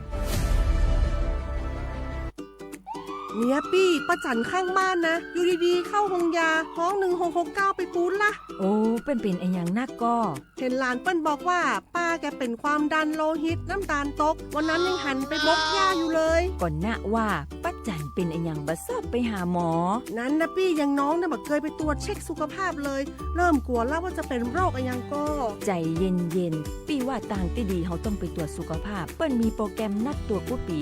ไปตรวจจะได้รู้ว่าเฮามีความเสี่ยงเป็นโรคอันยังพ่องรู้ก่อนจะได้เตรียมตัวก่อนรักษาก่อนบ่ต้องมานั่งกังวลอันเดียวเฮานัดกันไปตรวจสุขภาพที่โรงยาครบปีพอดีแล้วเนี่ยเจ้าปี้ป้าวันพูเขานัดกันไปเลยเนาะจะไปลืมเนาะ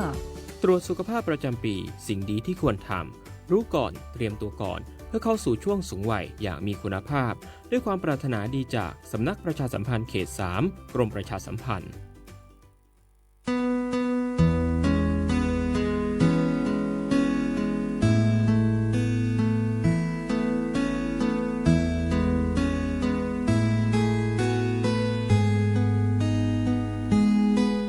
ยังอยู่ด้วยกันนะเจ้าแฮม1 ชั่วโมงสำหรับค่ำคืนวันนี้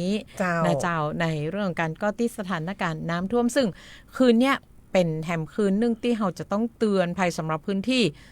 ต่อเนื่องจากอำเภอเมืองจากเขตเทศบาลนครเชียงใหม่ของเราเนี่ยนะเจ้าไปยังพื้นที่อำเภอหางดงสารปีสันป่าตองนะเจ้านี่ตะกี้เห็นวัดหวนการอยู่ที่อำเภอสารพีนะเจ้านี่เปิ้นมาแปลงพระเนรลูกขึ้นมาแปลงตี้รับตี้นอน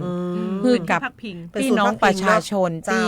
ที่ประสบปัญหาน้ำท่วมในเขตของเปิ้ลเนาะตอนนี้ก็อย่างที่บอกว่าไข่ที่ปอจะย้ายตัวเก่าได้ออกมาก่อนเนี่ยนะเจ้าเพื่อความปลอดภัยเนาะเนี่ยวัดวาอารามในพื้นที่ของท่านเนี่ยก็ถือว่าเป็น1 จุดที่ปลอดภัยนะเจ้าเนาะอย่างในหมู่บ้านปกติจะมีวัดอย่างเจ้าที่เขาบอกว่าวัดปากกองสารปีเนาะเปิ้นกับจุดจัดว่าที่เป็นจุดพักพิงนะเจ้าเนี่ยก็เลยวัดปากกองวัดสารปี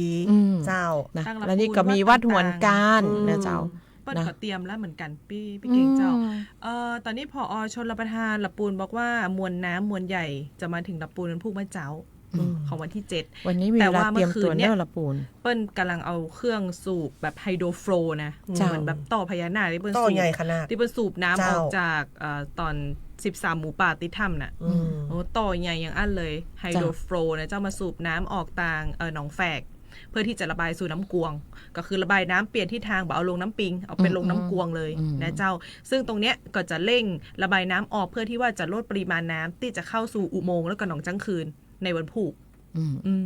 เพราะว่าสารปีมันเชื่อมกันเนาะหนองจังคืนอุโมงค์มันเชื่อมกันเจ้าเนาะมีข่าวฝากจากการประปาส่วนภูมิภาคนะเจ้าเปิ้นจ่ายน้ำประปาฟรี เพื่อประชาชนนะเจ้าซึ่งการประปาส่วนภูมิภาคนั้นจะช่วยบรรเทาความเดือดร้อนของพี่น้องประชาชนนะเจ้าในเหตุอุทกภัยจังหวัดเชียงใหม่เนาะโดยสนับสนุนจ่ายน้ำประปาฟรีให้กับหน่วยงานท้องถิ่นเพื่อที่จะนำไปแจกให้กับพี่น้องประชาชนนะเจ้าแต่ว่าในเรื่องนี้นะเจ้าการประปาเปิ้ลก็ขอความร่วมมือเนาะหน่วยงานราชการที่ต้องการจะบรรทุกน้ำเนี่ยไปช่วยเหลือกับพี่น้องประชาชนโดยที่การประปาบ่มีค่าใช้จ่ายใดๆทั้งสิ้นเนี่ยนะเจ้าขอให้มีหนังสือแจ้งทะเบียนรถพร้อมกับชื่อคนขับอย่างท้องถิ่นบ้านน้องปอจะส่งรถกันเนี่ยไปขอน้ำนะเจ้าก็ให้แจ้งไปที่การประปานะเจ้าว่าเขาจะส่งหมู่บ้านนี้จะส่งรถกันนี้ทะเบียนนี้นะเจ้าชื่อคนขับคนนี้ไปฮับน้ำนะเจ้าเพื่อที่จะเป็นการป้องกันมิจฉาชีพนะเจ้าบรรทุกน้ำไปขายเนี่ยมันตึงมีรอถ้าแจกมาได้บ่มีลักบ่มีทานยังนะเจ้าเป็นการรับรองจากหมู่บ้านมาเอาไปขายหัวหมอเนาะนะมันบดีนะมิจฉาชีพเนี่ยมันตึงอยู่ทุกอนูของโลกเลยแต่ก็ได้เจ้าอ่านข่าวว่าจะได้ไปลักครัวเปิ้ลที่ลอยน้ำพอเอิญถามว่ามีใครอยู่ก็มีใครอยู่ก็ยกไปเลยคนจะอีกก็มีเนาะเรื่องนี้ถือว่าเป็นการซ้ำเติมนะเจ้าประชาสัมพันธ์ว่าถ้าหากว่าพี่น้องประชาชนในพื้นที่ใดประสบปัญหาการขาดแคลนน้ำประปาเพื่อใช้ในการอุปโภคและบริโภคนะเจ้าสามารถแจ้งได้ที่การประปาส่วนภูมิภาค234สาขาในแต่ละพื้นที่นะเจ้าหรือ PWA Contact Center 1662แจ้งได้เลยนะเจ้าเนาะ1662เนาะซึ่งเจ้าว่าตอนนี้หลายพื้นที่ขาดน้ำใจนะเจ้าน้ำแบบเพียงพอนะเจ้าก็หมู่บ้านผู้นำหมู่บ้านอำเภอก็แจ้งไปที่การประปาเนอะเจ้าระดับน้ำห้องหมอ5 ทุ่มที่ผ่านมาลดลงไปแหมนะเจ้า3 เซน3 เมตร4 เมตร 32 เซนติเมตรลดลงไป3 เซนนะเจ้าลดลงไป3 เซนติเมตรเจ้าก็คาดว่าผู้บรรเจ้าน่าจะอยู่ในระดับปกติก็คือวันนี้มันรับตื่นเต้นอ่ะเดี๋ยวตี 2ตื่นเต้นมันพูกจะได้เพ่วครัวกะตี 2จะไปส่องพร้อมกรรมก่อนนอนเตอะนอนข่าวดีนะเจ้ารถต่างลอดรอบ2สะพานปลาแดดใต้สะพานตรงที่เป็นเต้นแอโรบิกแมนเปิดใจได้แล้วจุดนี้น้ำลดแล้วนะเจ้าข่าวดีแฮมรอบข่าวดีแฮมแดกๆแล้วนี่ข่าวดีแฮมตี้สีแยกสารเด็กเจ้ารถเริ่มสัญจรไปมาได้ละแต่ถ้ารถเก่งโหลดตามนี้ฝั่งมาเตือฝั่งมาเตอร์เนอร์นะเจ้าหนต่างๆนี่ก็เริ่มแล้วนะเจ้าเริ่มจะแห้งละเพราะว่าน้ำระดับน้ำลดลงละนะเจ้าทางสะพานนวรัตน์กลับไปได้แล้วตั้งไหนแหมน่ะนะเจ้าสะพานอย่างก็ที่ไหนสะพานตังที่เราจะไปสันปะคอยขวดเล็กแถมตีหนึ่งสันปะคอยก่อนนวรัตน์มีสะพานนวรัตน์สะพานอย่างก็นครพิงค์แม่สะพานนครพิงค์นั่นก็ไปได้ละเขาไล่เหรอกูสะพานก็ไล่ไปตามลำดับอันนี้กับใจเตื้อนี่กับใจเตื้อก็มีเนาะจะบอกว่าสะพานจันทร์สมกับใจเพราะว่าเพื่อนเตียวเอาสะพานจันทร์สมอยู่กาดหลวงปูนนะเพื่อนเตียวเอาปักปุ้นเริ่มแห้งละกู๊ดวิวสถานที่ท่องเที่ยวกู๊ดวิวมันละไปได้ละมันว่าไปได้แล้วกู๊ดวิวไปได้ละท่านผู้ฟังโทรมาแต่คิดเปิดก่อนนักอยู่แต่อาจจะทราบอาจจะสาบสักหน่อยเนอะขนาดในตึกสวทเขานี่พอเริ่มสาบแล้วฮะพอเริ่มสาบแล้วนะแต่เขามีน้ำอาบอยู่นะเจ้าเขาเมื่อคืนนี่เขาอยู่กับสัมพันธ์เขาว่าหน่วยงานไหนอยากจะมาช่วยเขาเนาะแต่เนี่ยให้จิตอาสามาช่วยล้างกิโลคิเปอร์เห็นก่อนที่ว่าความแรงดันแรงดันแรงดันน่ะที่แบบฉีดน้ำแบบแรงดันสูงที่ใดมีให้ยืมก็เอามาให้ยืมกันหน่อยเนาะเจ้าหน่วยงานไหนมีให้ยืม พลเมืองอาสาผู้มีจิตใจบุญสงสารอยากมาช่วยสตรี3 คนนี้ก็มาช่วยกันเชียงใหม่นะเจ้าตอนนี้จันลุ่มของเฮาน้ำแห้งละน้ำขี้เปอะน้ำแห้งละแต่ว่าเนี่ยยังไม่ได้เลยเจ้าเนาะนี่สิ่งของโต๊ะต่างๆหลายเจ้ายกเองกับมือเลยเจ้ายกมาจากต่างนอกน้ำกว่าน้ำท่วมแปลว่าตยมาหาครัวตังในแหมแปลว่าน้ำตยมาหาครัวแม่นเจ้าก็ละไว้ตังนอกก็ยังเก่านะยกมาตังในก็ยังเก่า เอ็นดูแต่ที่แน่ๆเจ้าถ้าท่านใดที่มีแบบมีอุปกรณ์ฉีดน้ำทำความสะอาดขี้โรคขี้เปิดเจ้าถ้าสมมุติบะมีสะดวกที่จะเอาร่างกายมาเป็นจิตอาสาก่อบริจาคอุปกรณ์มาเป็นจิตอาสาให้เฮาได้เพราะเฮาบ่มีอะไรอย่างเลยนอกจากไม้กวาดเจ้าไม้กวาดอ่อนแต่นะไม้กวาดอ่อนบ่ค่อยมีแหงแต่นะคนก็เริ่มอ่อนแล้วเหมือนกันแล้วเป็นว่าตีรีดน้ำนี่บัดเดี๋ยวนี้คาตลาดเหมือนกันนะตีรีดน้ำอุปกรณ์ทำความสะอาดพออู้ถึงอุปกรณ์เหล่านี้ในบ้านมีนะมีอย่างเจ้ามีอุปกรณ์หมดเนี้ยก็มีขี้โรคขี้เปิดแต่ว่าก็ว่าจะเซาะปะก่อตอนนี้เอ็นดูเฮา3คนตะนะเหมือนกองขยะเลยค่ะก็แล้วใจอ้อนน่ะทุกอย่างมันมากองกันอยู่กลางบ้านหมดเลยมันก็ดีไปอย่างนะพี่เก่งมันก็ช่วยให้เขาได้จัดระเบียบบ้านใหม่ก็เหมือนซื้อครัวเข้าบ้านใหม่รีโนเวทใหม่เลยของพี่เก่งไงเจ้ารีโนเวทเจ้าไปหมดอ่ะมุ้งลวดก็ไปแล้วหมดมุ้งลวดประตูหน้าบ้านปิดบันไดตู้เดี๋ยวสักกับเครื่องดาจะทำงานละเดี๋ยวสักกับเครื่องดาจะตู้เย็นเครื่องซักผ้าเจ้าเตียงตอนแรกพี่เก่งค่ะบอกอู้เรื่องเพลละแต่ขอดีกว่าอยู่3คนกับเตียง3หลังอ่ะเตียง3หลังเดี๋ยวของจะขึ้นเอาละคนอยู่ละปูนเนี่ยสามารถจะไปชอบเตียงจากบ้านหมาฝากได้นะเดี๋ยวบ้านหมาน้ำจะเข้าบ่เข้าบ่ฮู้น่ะมันจะขายของถูกมาตั้งบะเขือแจ้มันจะขายขวดน้ำก็มาบะเขือแจ้สารปีท่านที่น่ะเอาจะมาถึงตังบ้านหมาก่อนน่ะแต่ที่แน่ๆตอนนี้เจ้าท่านใดที่เอาจริงจังละคุณผู้ฟังจริงจังละทำเล่นละเอาจริงจังเริ่มมีคุณผู้ฟังถามมาแล้วเจ้าอันนึงคุณพี่ต้อมปริชาติบอกว่าเป็นกำลังใจให้ทุกคนนะคะขอบคุณเจ้าแล้วเจ้าคุณประมวลแล้วเจ้าบอกว่าตังเจียงใหม่ลำปางเจียงใหม่ลำปางเราเจ้าเส้นเจียงใหม่ลำปางช่วงของเจียงใหม่ละปูนเนี่ยน้ำท่วมแต่ละปูนลำปางแบบมีน้ำท่วมถนนเตื้อเส้นหลักนะเจ้าแต่ถ้าเจียงใหม่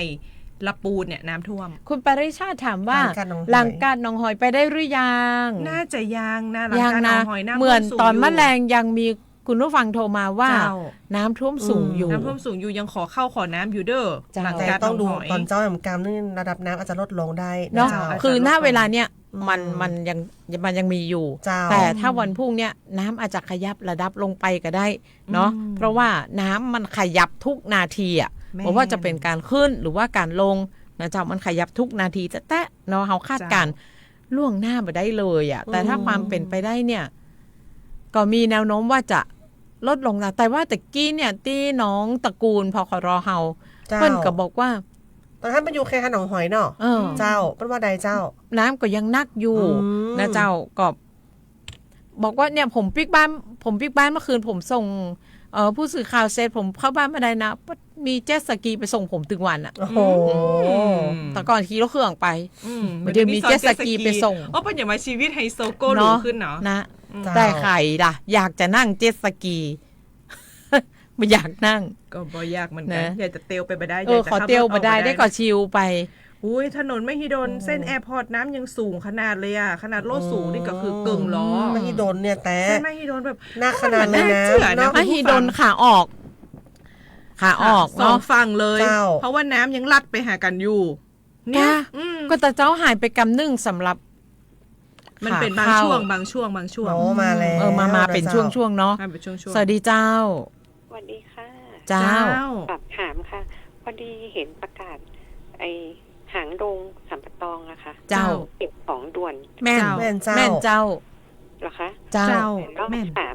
ขวัญเวียงนี่มีไหมคะก็คือถ้าอยู่ในเขตอำเภอนั้นก็เก็บครัวหมดเลยเจ้าขวัญเวียงก็เป็นพื้นที่นึ่งที่มันเคยมีน้ำท่วมมันกับเจ้าบ้านขวัญเวียงมันเคยมีกับเจ้าบ่เคยมีค่ะถ้าบักเคยมีพอถนนไม่หิดลแต่พอแล้วมันก็มีความเป็นไปได้อ่ะป่าแดดมันก็ยังมีความเป็นไปได้อยู่เอาจะดีกว่าเจ้าถ้าน้ำมาแล้วดูแลตัวเก่าบ่ได้บ่สามารถช่วยเหลือตัวเก่าได้คืออพยพก่อนที่น้ำจะมาแต่ถ้าน้ำมาก็ถือว่าเราออกไปพักผ่อนได้ก่อนเขากึดง่ายๆจะเลยเจ้าแล้วทีนี้ตรงถ้าไม่อีนี่ยังมีน้ำอยู่ถ้าไม่อีมีน้ำสูงมากเจ้าสูงใช่ไหมคะสูงมากเปิ้นปิดการจราจรเรียบร้อยเจ้าบ้านเปิ้นเอาแห่มาตอดป่าแล้วเจ้าถ้าไม่อีเลยไปอย่างก็สันผักหวาน สันผักหวานหางดงอะค่ะ เจ้า ตรงนั้น อันนี้ น้ำสูง น้ำ มาก สูงน้ำเข้าไปเกือบจะทุกอนูของ เปียง พื้นที่ แถว แล้ว แล้วเจ้า เจ้า ท่าบางตาลหนองพึ่งหนองแฝก อันนี้ก็น้ำท่วมสูง เจ้า คือถ้าอยู่ในเขตพื้นที่อำเภอแสดงว่าเตือนทั้งอำเภอบ่ได้เตือน เจ้า เฉพาะตำบลนะเจ้า เตือนทั้งอำเภอมีความเสี่ยง จริง ๆ แล้วอย่างสารปีนี่เปิ้ลเตือนมาหลายวันละ เนาะ สุด เป็นประกาศ ท้ย จากนาย ท่วม อำเภอ สูง นะเจ้าเป็นประกาศจากนายอำเภอ เนาะอพยพแต่เจ้า อ๋อเพราะว่าเห็นน้ำ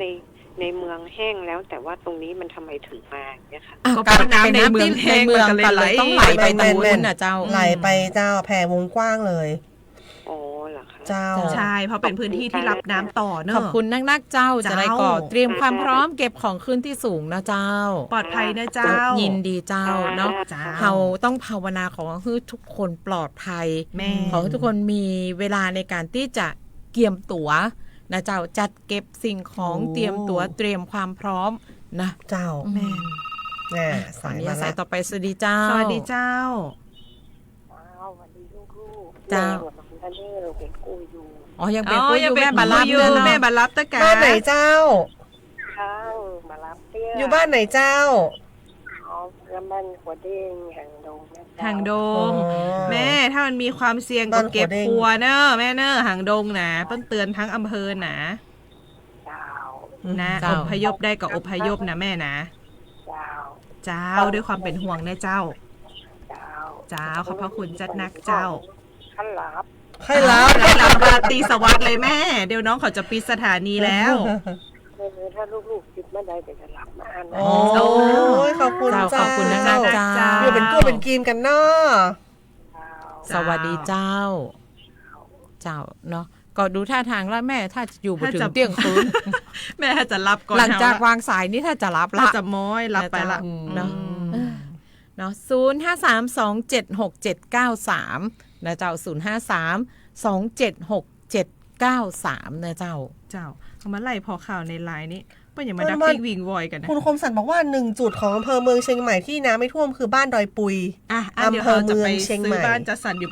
บนดอยปุยวะเนาะสวัสดี ส เจ้า วัสดีเจ้า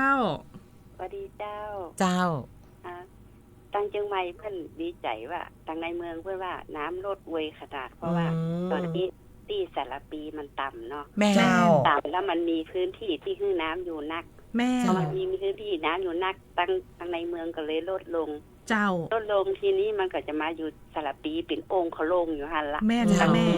ตั้งอย่างน่ะ เจ้า แย่อยู่หันแล้วเจ้า เจ้า เจ้า แล้วพอถ้ามันมาตังป่าซางถ้าป่าซางถ้ามันล้นถนนลงมาตังหิมปิง เจ้า อันนั้นอวมขนาดเลยอะ แม่นแม่ ตังหิมปิงนะ ตอนนี้ปัญหาน้ำลงน้ำกวงเจ้า ถ้าลงน้ำกวงก็จะไปออกน้ำปิงที่ศพท้าเหมือนกัน แม่นเจ้า ถ้าน้ำปิงขึ้นไปแล้วมันย้อนเข้าไปหาน้ำกวงมันก็เหมือนเดิมนั่นแหละ น่ะป่าซางรับน้ำหนองร่องรับ ใช่ ต่อ แต่ว่าน้ำแม่ทานี่ฝนยุดมา2 วันแล้วแม่อยู่บ้านทานี่เนาะ เจ้า ฝนยุดมา2 วัน น้องอยู่ป่าห้าฮัน แม่ แม่บ้านน้องอยู่ป่าห้าแยกป่าห้าฮัน นั่นแหละถ้ามันเข้ามาตะหมูนั้นนะ บ่มามันบ่ เข้า ไป มาตังป่าซาง มันบ่ไปแม่ แม่ภาวนาว่าตอนนี้ฝ่ายวังปานอ่ะเพื่อเปิ้ลใครเพื่อเปิ้ลเปิดประตูระบายน้ำทุกประตูเลย น่าจะเปิดแล้วนะ ฝ่ายวังปาน เปิดฝ่ายตรงปลาแดดเปิด แล้วก็ฝ่ายอย่างก่อนฝ่ายวังสแกนเปิด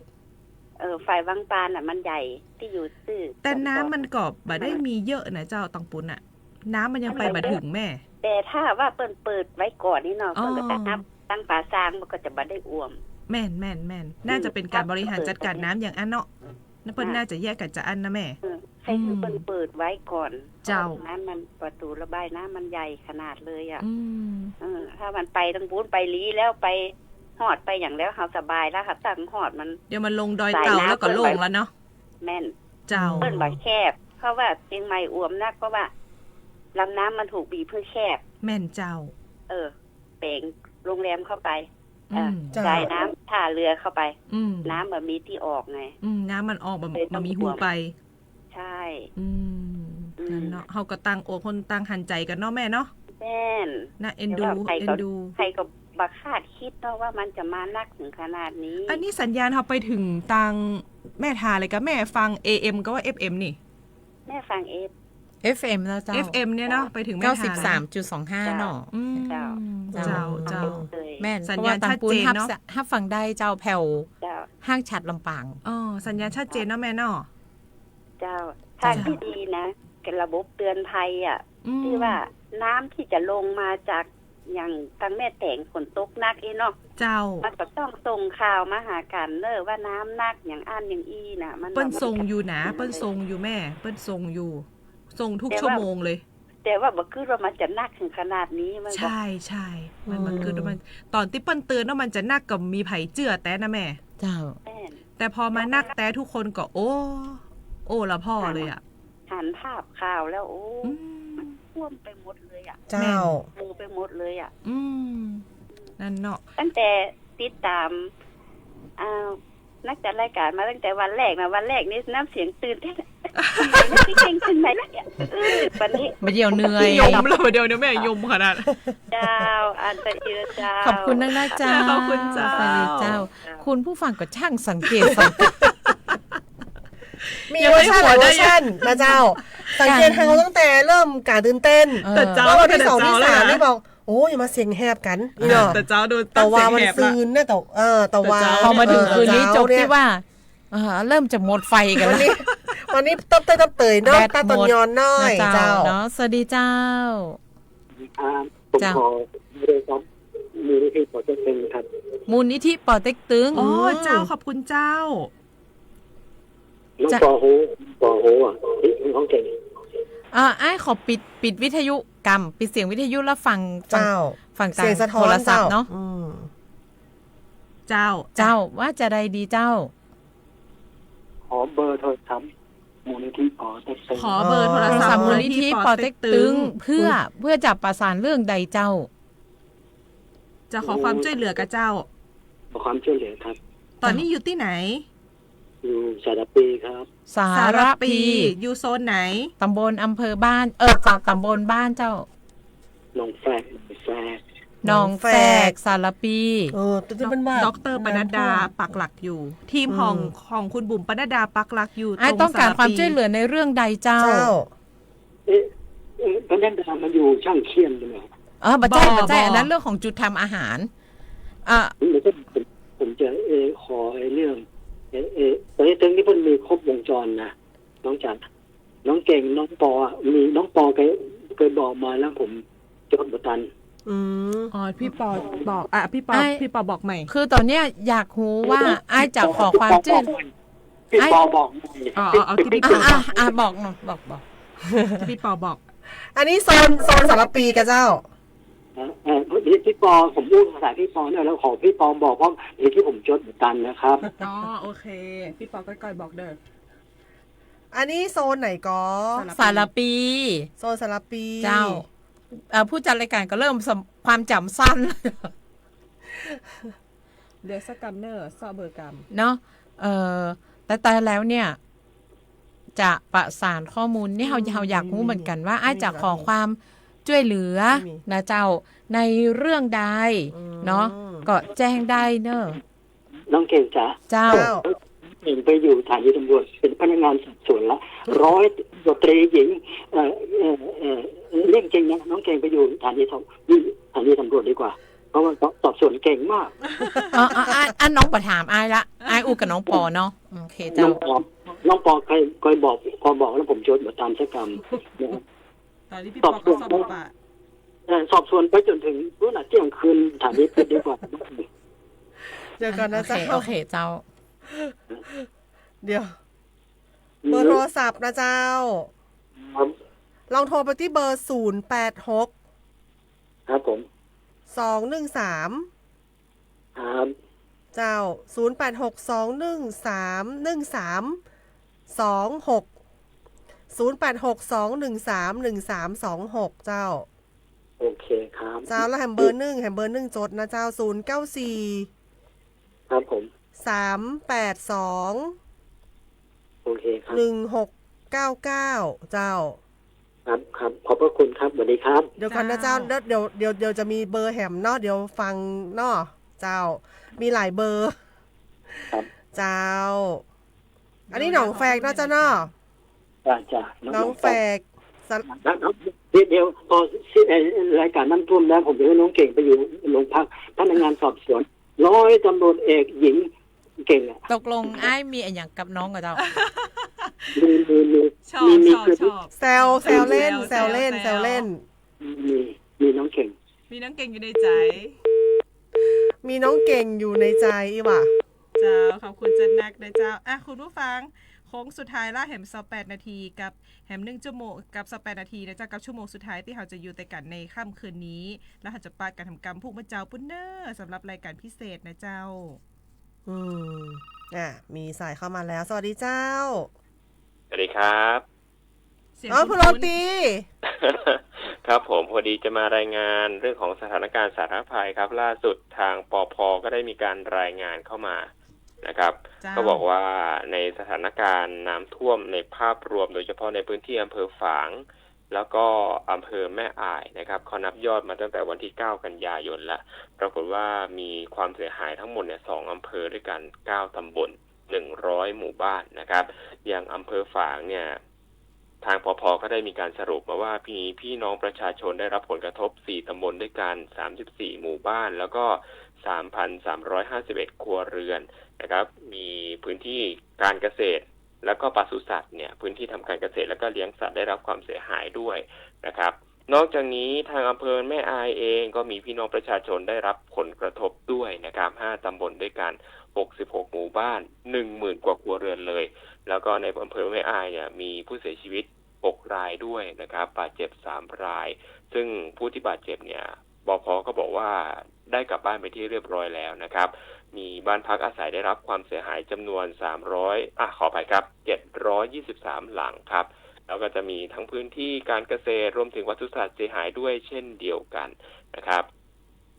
นอกจากนี้ก็ทางปภ.เองเนี่ยเขามีการรายงานนะครับสำหรับสถานการณ์น้ำท่วมน้ำปิงล้นตลิ่งนี่นะครับในช่วงที่ผ่านมาก็มีการนับยอดตั้งแต่วันที่22กันยาถึง30กันยายนด้วยนะครับผลปรากฏว่า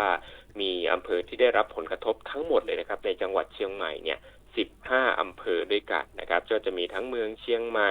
พร้าวเชียงดาวดอยหล่อเสมิงหางดงสันป่าตองจอมทองแม่ริมแม่วางสันกำแพงแม่ออนสันทรายดอยสะเก็ดแล้วก็อำเภอสารพีซึ่งเป็นอำเภอที่อยู่ท้ายน้ำของจังหวัดเชียงใหม่แล้วด้วยนะครับเขาบอกว่าตอนนี้เนี่ยคลี่คลายไปแล้ว14อำเภอครับสิ่งที่จับตามองที่สุดในค่ำคืนนี้ก็คืออำเภอ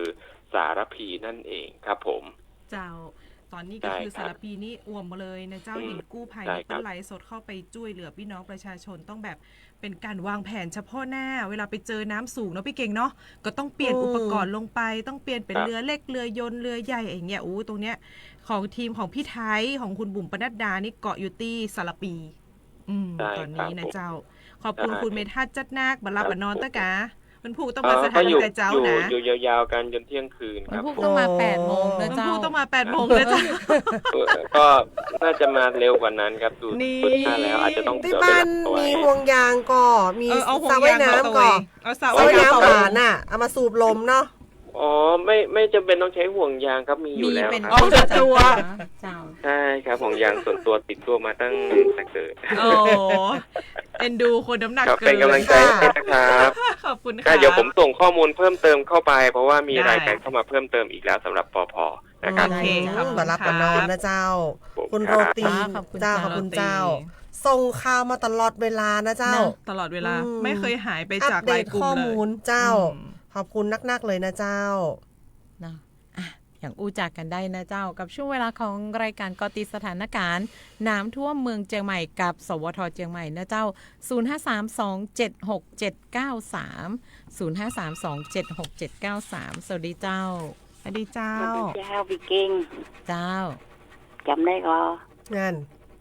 จำได้ก็ไผแนะนำตัวหน่อยโซนไหนก่อนใบก่อนโซนไหนใบก่อนใบมาเล่นทายคำกันนิดนึงอยู่โซนไหนเจ้าเขาจะได้จำได้ก่อนอยู่เป็นกู้เป็นกีมเป็นเก่งเขาเนอใกล้ดอยสะเก็ดแพ่ดอยสะเก็ดเจ้าอยู่บ้านได้ดอยสะเก็ดเจ้าอยู่บ้านไม่ห้องใครอ๋อแม่มันก่อแม่เจ้าโอ้สบายดีเนาะเจ้า เจ้าสบายดีละวางก่อนไม่สบายเจ้าว างก่อนมาสบายแล้วก็ไปนอนดึกนักเนอะก็ยืมเป็นคู่พี่เก่งคณะก้าเนาะตังปุ้นตังปุ้นปลอดภัยเนาะเจ้าแม่ของใครเจ้าปลอดภัยเจ้าปลอดภัยเนาะแม่ดูแลสุขภาพร่างกายตัวขอบคุณนักที่อยู่เป็นกู้กันนะเจ้าเจ้าสบายดีเนาะสบายดีเจ้าแล้วแม่เราสบายดีก่อแม่ก็สบายดีลี้ภัยไปอยู่ตังสักกะแปงเพื่อเจ้าน้ำท่วมน้ำความบ้านกะเจ้าอ๋อเจ้ายินดีนักนะเจ้าแม่เจ้าสวัสดีเจ้าสุขภาพแข็งแรงนะเจ้าพักผ่อนนะแม่เนอะเจ้าก็ยังอยู่ด้วยกันแฟนคลับพี่เก่งยังอยู่เป็นกู้กันโอ้เพิ่นอยู่มาเมินหลายปีมากสมัยตั้งแต่เนาะตั้งแต่เมินมากเจ้าสวัสดีเจ้าอันน้องน้ำตังแม่แต่จางตังนี่จะลงมาว่าน้องว่านี่ก็แม่ท่าช้างหางดงอยู่ตรงไหนหางดงบัดแน่ใจเตรียมเก็บขวดแม่ท่าช้างนี่มันจะเป็นตาน้ำเป็นแหล่งน้ำของหางดงมันก่อนนั่นก็เป็นกาดฝรั่งอ่ะเจ้ากาดฝรั่งมันแห้งแล้วนะมันแห้งไปแล้วแต่ว่ามันณคืนนี้ก็มีเตือนตั้งหางดงเหมือนกันเนาะน่าเสียดายที่การเตือนมันไม่ได้ระบุพื้นที่มาเปิ้นเตือนเป็นอำเภอแม่เฮาก็เตรียมพร้อมไว้ก่อนบ่ใช่มัน2 รอบแล้วนะที่นี่นะฮะโดนน้ำหรือยังน้ำมาหรือยังโดน2 รอบแล้วฮะอันก็ออกเตอะเพราะรอบนี้น้ำหนักเหลือเก่าแม่นักเหลือเก่าแน่นอนเจ้าเปิ้นเตือนก็หาว่าไอ้พื้นที่เดิมคือเปิ้นบอกว่าพื้นที่อำเภอหางดงสันป่าตองสารพีนะเจ้า3อำเภอคืนนี้ที่เปิ้นเตือนน้ำจะไปเพิ่มนะไปเพิ่มอยู่ถ้าก่อนหน้านี้น้ำเกยท่วมแล้วรอบนี้กับไปแหมเจ้านึกว่าตังท้ายบนตังหินปิงอ่ะมันอันนี้มันถนนเนี่ยถวายปากทางถวายมันยังไปบ่ถึงโซนละปูนเตื้อมันจะต้องผ่านช่วงท้ายของจังหวัดเชียงใหม่ก่อนแม่เนี่ยจะป้าว่าถ้าจะหางดงถ้าจะตังท้ายก็ค่ะคุณป้ามั่นใจว่าคงจะมาใจต้นทางของหางดงนะเจ้ามันน่าจะเป็นตอนท้ายของหางดงซึ่งคุณป้าอยู่ตังแม่ท่าจ้างตังบ้านถวายนี่เนาะปากตังถวายเนี่ยแถวกาดอะแถวใกล้กาดอันถ้าคุณแม่จะวางใจคุณแม่ก็รอฟังประกาศของพื้นที่ตัวกันแล้วกันนะเจ้าเนาะเผื่อว่ามันมีประกาศอย่างเร่งด่วนขึ้นมาก็ถ้าฟังเนาะทีนี้ป้าก็โทรไปถามตรงภาคหางดงเนาะเพิ่นก็ว่าบ่มีนะอ๋อถ้าทางการของทางบ้านพื้นที่บอกว่าบ่มีอันนี้ก็คงต้องเป็นการพิจารณาของพื้นที่แล้วอ่ะนะเจ้าจ้าขอบคุณนักเจ้าเจ้ายินดีคนเฒ่าเพิ่นก็เป็นห่วงมารับนอนกันเนาะก็คือเปิ้นกังวลว่าน้ำมันจะท่วม2 เปิ้นก่ออย่างที่เป็นนะเจ้าที่เคยเป็น2 ครั้งที่ผ่านมาครั้งนี้จะเป็นครั้งที่3ของเปิ้นแต่มันเป็นครั้งที่2ของเฮาณวันนั้นนี่เปิ้นครั้งแรกที่เปิ้นโดนนั้นมันจะเป็นน้ำสะสมมั้งน้ำฝนแต่ครั้งที่2เฮานี่อ้วมเหมือนกันนะครั้งที่2เนี่ยเฮาว่าอ้วมแล้วครั้งที่1ของเฮาคือเมื่อเว้น1 สัปดาห์ที่ผ่านมานะเจ้านะก็คือณเวลาเนี่ยระดับน้ำของเฮาเนี่ยมันอยู่ที่ลดลงไปแล้วเนี่ยนะเจ้ามันเท่ากับสูงสุดของรอบที่แล้ววางใจไปได้เลยมันมีอย่างแน่นอนคือน้ำอ่ะมันจะเปลี่ยนทิศก็ได้มันจะยังก็ได้เนาะก็คือมันสามารถซึมเข้าไปได้ทุกพื้นที่นะเจ้าบ่เสียหายนักก็เสียหายน้อยถ้าเขาเข้าไปอ่ะนะแต่ว่าถ้าป้องกันได้ก็ป้องกันก่อนกันแล้วกันนะเจ้าด้วยความห่วงใย0532767793เจ้าเชื่อว่าคนจัดก็จะแบตคุณผู้ฟังแบตโปรดไปละกันแต่ว่าอันชั่วโมงนี้เฮายังอันเลิศกันอยู่นะก็คือยังมีคุณผู้ฟังโทรศัพท์เข้ามาอย่างน้อยก็มาข้อที่สถานการณ์น้ำแต่ว่าเฮาอยู่โซนปุ้นน่ะอยู่โซนตั้งนอกห้องส่งน่ะเดี๋ยวอยู่บรรยากาศน้ำไงอาบเหงื่อต่างน้ำเดี๋ยวน้ำมันลงแล้วไงเราก็เลยมีความตื่นเต้นเนาะแต่ว่าเนาะเดี๋ยวน้ำมันลงตะคืนน้ำมันกำลังขึ้นน่ะแม่นเจ้า คุณผู้ฟังอย่ามาดักปิ้งวิงบ่อย 053-276-793 นะเจ้าเจ้าจะหากันก่อนเต้งคืนเนาะหรือว่าไผ่ติดตามทาง Facebook Live ก็สามารถที่จะส่งข้อความเข้ามาได้นะเจ้าสวัสดีเจ้าสวัสดีเจ้าเจ้าฟังรายการเดี๋ยวสุมาถ้าเจ้าปิดเสียงวิทยุหน่อยได้ก็เจ้า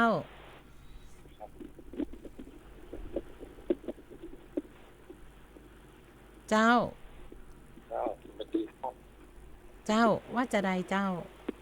ตอนฟังรายงานน้ำท่วมเชียงใหม่ทุกคืนนะครับโอ้ขอบคุณเจ้านักเจ้าไม่ได้รู้ว่าถ้าจะไปโรงพยาบาลสวนดอกเนี่ยจะไปได้ครับไปตังซุปเปอร์ได้เจ้าลูกตังใดต่อจากลูกตังใดไปตอนนี้อยู่ตรงไหนอยู่บ้านฮงไปซุปเปอร์ก่อน จะต้องเข้าตรงแยกเฮกโนบูบ้านครูออกเส้นบางทีแล้วก็มาออกแยกควงสิงเพื่อเข้าเส้นซุปเปอร์เจ้าไปทางงานสายตรงได้ครับน้ำท่วมตรงแยกแม่ขานน้ำแรงมากทางดงเส้นหนองตองน้ำก็ท่วมถนนไปไม่ได้เลยเนาะเจ้าต้องรอวันพุธรอติดตามดูว่าน้ำมันจะแห้งก็เอาเบอร์ตำรวจจราจรไว้บ่เจ้าตำรวจจราจร053-235-595เจ้าโทรสอบถามได้นะเจ้าโทรสอบถามได้ไปอยู่ตังมันลงน้ำรีก็จะล้นมันล้นเนี่ยครับน้ำรีจะล้นบางจุดแล้วเจ้านะแต่ถ้าว่าเป็นพื้นที่ของคุณผู้ฟังนะเจ้าถ้าพื้นที่นั้นน่ะมันยังเสี่ยงน้ำท่วมหรือน้ำเข้าไปในพื้นที่แล้วมันน่าจะเดินทางไปทางใดแล้วนะเจ้าอันนี้จำเป็นต้องมาปะหมอตามแนทกะเจ้าครับลองโทรถามคุณหมอกันเนอะลองโทรเช็คตังโรงยาก่อนเนาะว่าเขาสามารถเลื่อนนัดกันได้ก่อนหรือไปโรงพยาบาลใกล้เคียงได้ก่อนอย่างโรงพยาบาลบ้านโฮงเพราะว่าในพื้นที่เฮาน้ำท่วมนะเจ้าอันนี้กล้าพื้นที่จะเดินทางออกไปมันก็บ่สะดวกแล้วอ่ะถ้าไปสายทางบ้านที่แต่นี่มันอ้อมมันต้องอ้อมเจ้าตอนนี้ทุกคนต้องอ้อมหมดเพราะว่าน้ำมันท่วมแล้วถนนซุปเปอร์น้ำท่วมนะเจ้าไทยวัสดุผ่านมาได้เลยครับเจ้าป่อเจ้าเดี๋ยวนี้จะใหม่น้ำท่วมขนาดเลยเจ้าเจ้านี่ควรน้ำแห้งเลยยังแห้งบางตี้เจ้าแต่ถนนซุปเปอร์ยังท่วมอยู่เจ้าเจ้าบ้านห้องเจ้าขอบคุณเจ้านักเจ้าป่อเจ้าสวัสดีเจ้าเจ้ามีคอมเมนต์อะไรอย่างเข้ามาก็หาบุญหน่วยงาน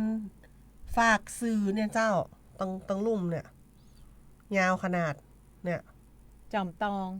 ผลที่ใจจื้อจอมตองตีแยกแม่ขานเปิ้นแจ้งเข้ามาเดี๋ยวขอดูรายละเอียดได้แล้วเจ้าจอมตองมามีข้อมูลรายงานระดับน้ำแบบเรียลไทม์นะเจ้าบ้านต้องเจ้าบ้านต้องมาเช็คระดับน้ำกันเองเนาะคาดการมวลน้ำกันเองก็ขอฝากความเห็นไปยังหน่วยงานที่เกี่ยวข้องเนาะจากกรมชลประทานจากหน่วยงานใดที่ดูด้านน้ำนะเจ้าอยากคือเรื่องของเรื่องก็อยากจะให้มีจุดวัดระดับน้ำหรือมีการรายงานระดับน้ำผ่านทางเพจของหน่วยงานที่เกี่ยวข้องนะเจ้าเนาะอย่างเทศบาลอย่างบ้านเฮาเทศบาลนครเปิ้ลก็จะมีการรายงานระดับน้ำผ่านทางเพจของเปิ้ลเนี่ยนะเจ้าก็น่าจะประมาณนั้นที่ไออยากจะให้แยกแม่ขานไปจอมตองวิ่งได้แล้วครับแยกแม่ขานไปจอมตองวิ่งได้แล้วถ้าปอตะกี้ฟังอยู่ก็มาตั้งแยกแม่ขานได้เนอะเนี่ยอย่างที่เขาบอกว่าบางทีน้ำมันเพิ่มระดับหรือลดได้ทุกนาทีนะเจ้าเขาต้องเช็คเนาะแต่วันพรุ่งนี้อาจจะมีการลดหลายพื้นที่อยู่เนาะเพราะเมื่อเจ้าท่วมเนี่ยแมลงเริ่มดีขึ้นเปิดเลนได้นะเจ้าหรือว่ารถน้อยยังสัญจรไปได้เนาะ เนาะในช่วงนี้ยังโทรศัพท์เข้ามาได้นะเจ้าเรายังพอมีเวลาที่จะอู้จากันนะเจ้าฟังเรื่องราวข่าวสารไปด้วยกันและเราเองก็จะเกาะติดสถานการณ์น้ำจากคุณผู้ฟังในพื้นที่ต่างๆที่ยังมีน้ำท่วมนะเจ้าเนาะหรือยังกังวลในเรื่องของน้ำก็บอกกันมาได้ตอนแมลงที่จัดรายการอยู่แล้วก็มีคุณผู้ฟังที่บ้านอยู่ต่างทุ่งโฮเต็นบอกว่าอย่าเห็นเพื่อนบ้านเข้าไปล้างบ้านละเจ้าเนาะแต่ว่าตัวเก่ายังบอกค่อยกล้าเข้าไปเตื้อนะเจ้าตอนนี้เนี่ยเปิ้ลบอกว่าที่บักกล้าเข้าไปกลัวไฟกลัวเรื่องของไฟตอนนี้น้องพี่มนกันนะเจ้าได้ไปถามไทยมาแล้วนะเจ้าว่าทุ่งโฮเต็นเนี่ยน้ำลดละแต่ว่ารถเล็กอ่ะบ่ควรจะผ่านเตื้อนะเจ้าแต่ในเรื่องของไฟไฟที่มีใจอยู่กันตอนนี้ก็คือเป็นไฟที่ปลอดภัยแล้วเจ้าแต่การไฟฟ้าเชื่อมต่อมาเรียบร้อยเจ้าเรื่องฟื้นเรื่องไฟก็น่ากลัวเหมือนกันเนาะเพราะว่าสำนักงานชลประทานเองก็อยู่ในโซนทุ่งโฮเต็นเหมือนกันเจ้าท่านใดที่รถเครื่องที่บอกว่ารถเครื่องตายอีนะรถเครื่องดับไหลกันเลยต้องการจะไปเช็คไปที่นัดมอเตอร์โอ้เป็นอย่างมันใจดีแต่ว่านัดมอเตอร์เปิ้นใจเรื่องของการฮื้อช่างเนี่ยมาดูไส้กรองมาเปลี่ยนน้ำมันเครื่องมาเช็คสภาพรถฮื้อนะเจ้ามาเสียค่าใช้จ่ายเลยที่นัดมอเตอร์นะเจ้าโอ้โหตอนนี้คุณเมทัศน์ก็ยังส่งข้อมูลมาอยู่เรื่อยๆนะเจ้ามาดูสถานการณ์กันที่ดอยเตาตอนนี้สถานการณ์ขี้คายแล้วเรื่องของอุทกภัยดินโคลนสไลด์ตังฝางก็ขี้คายแล้วเรื่องของน้ำล้นท่วมผิวถนนและบ้านเรือนจราจรเวียงแหงเสมิงจอมตองแม่ริมสถานการณ์ต่างๆคลี่คลายแล้วนะเจ้าสำหรับแม่ริมเนี่ยอยู่ระหว่างการสำรวจความเสียหายเพราะว่ามีน้ำท่วมขังในพื้นที่ของพี่น้องประชาชนแม่วางตอนนี้ก็คือว่าบ้านเรือนเนี่ยได้รับผลกระทบจากน้ำท่วมเนี่ยเจ้าต่างหน่วยงานก็เข้าไปช่วยเหลือละบ่มีผู้บาดเจ็บหรือเสียชีวิตดอยลอก็เช่นกันเนี่ยเจ้าก็มีน้ำขานท่วมบ้านประชาชนแล้วก็ทางถนนเนาะบ้านเรือนต่างๆลดลากับไปบ่ได้นะเจ้าซึ่งเบื้องต้นเนี่ยการสำรวจความเสียหายก็คือบ่มีผู้เสียชีวิตหรือบาดเจ็บนะเจ้าตั้งหางดงตอนนี้ก็คือว่ายังมีพื้นที่ประสบอุทกภัยตึงหนองตองบ้านแหวนหนองควายน้ำแพร่พัฒนาหานแก้วหนองแก้วสันพักหวานขุนคงซบแม่ค่ะพื้นที่ตรงนี้ยังต้องเฝ้าระวังต่อเนื่อง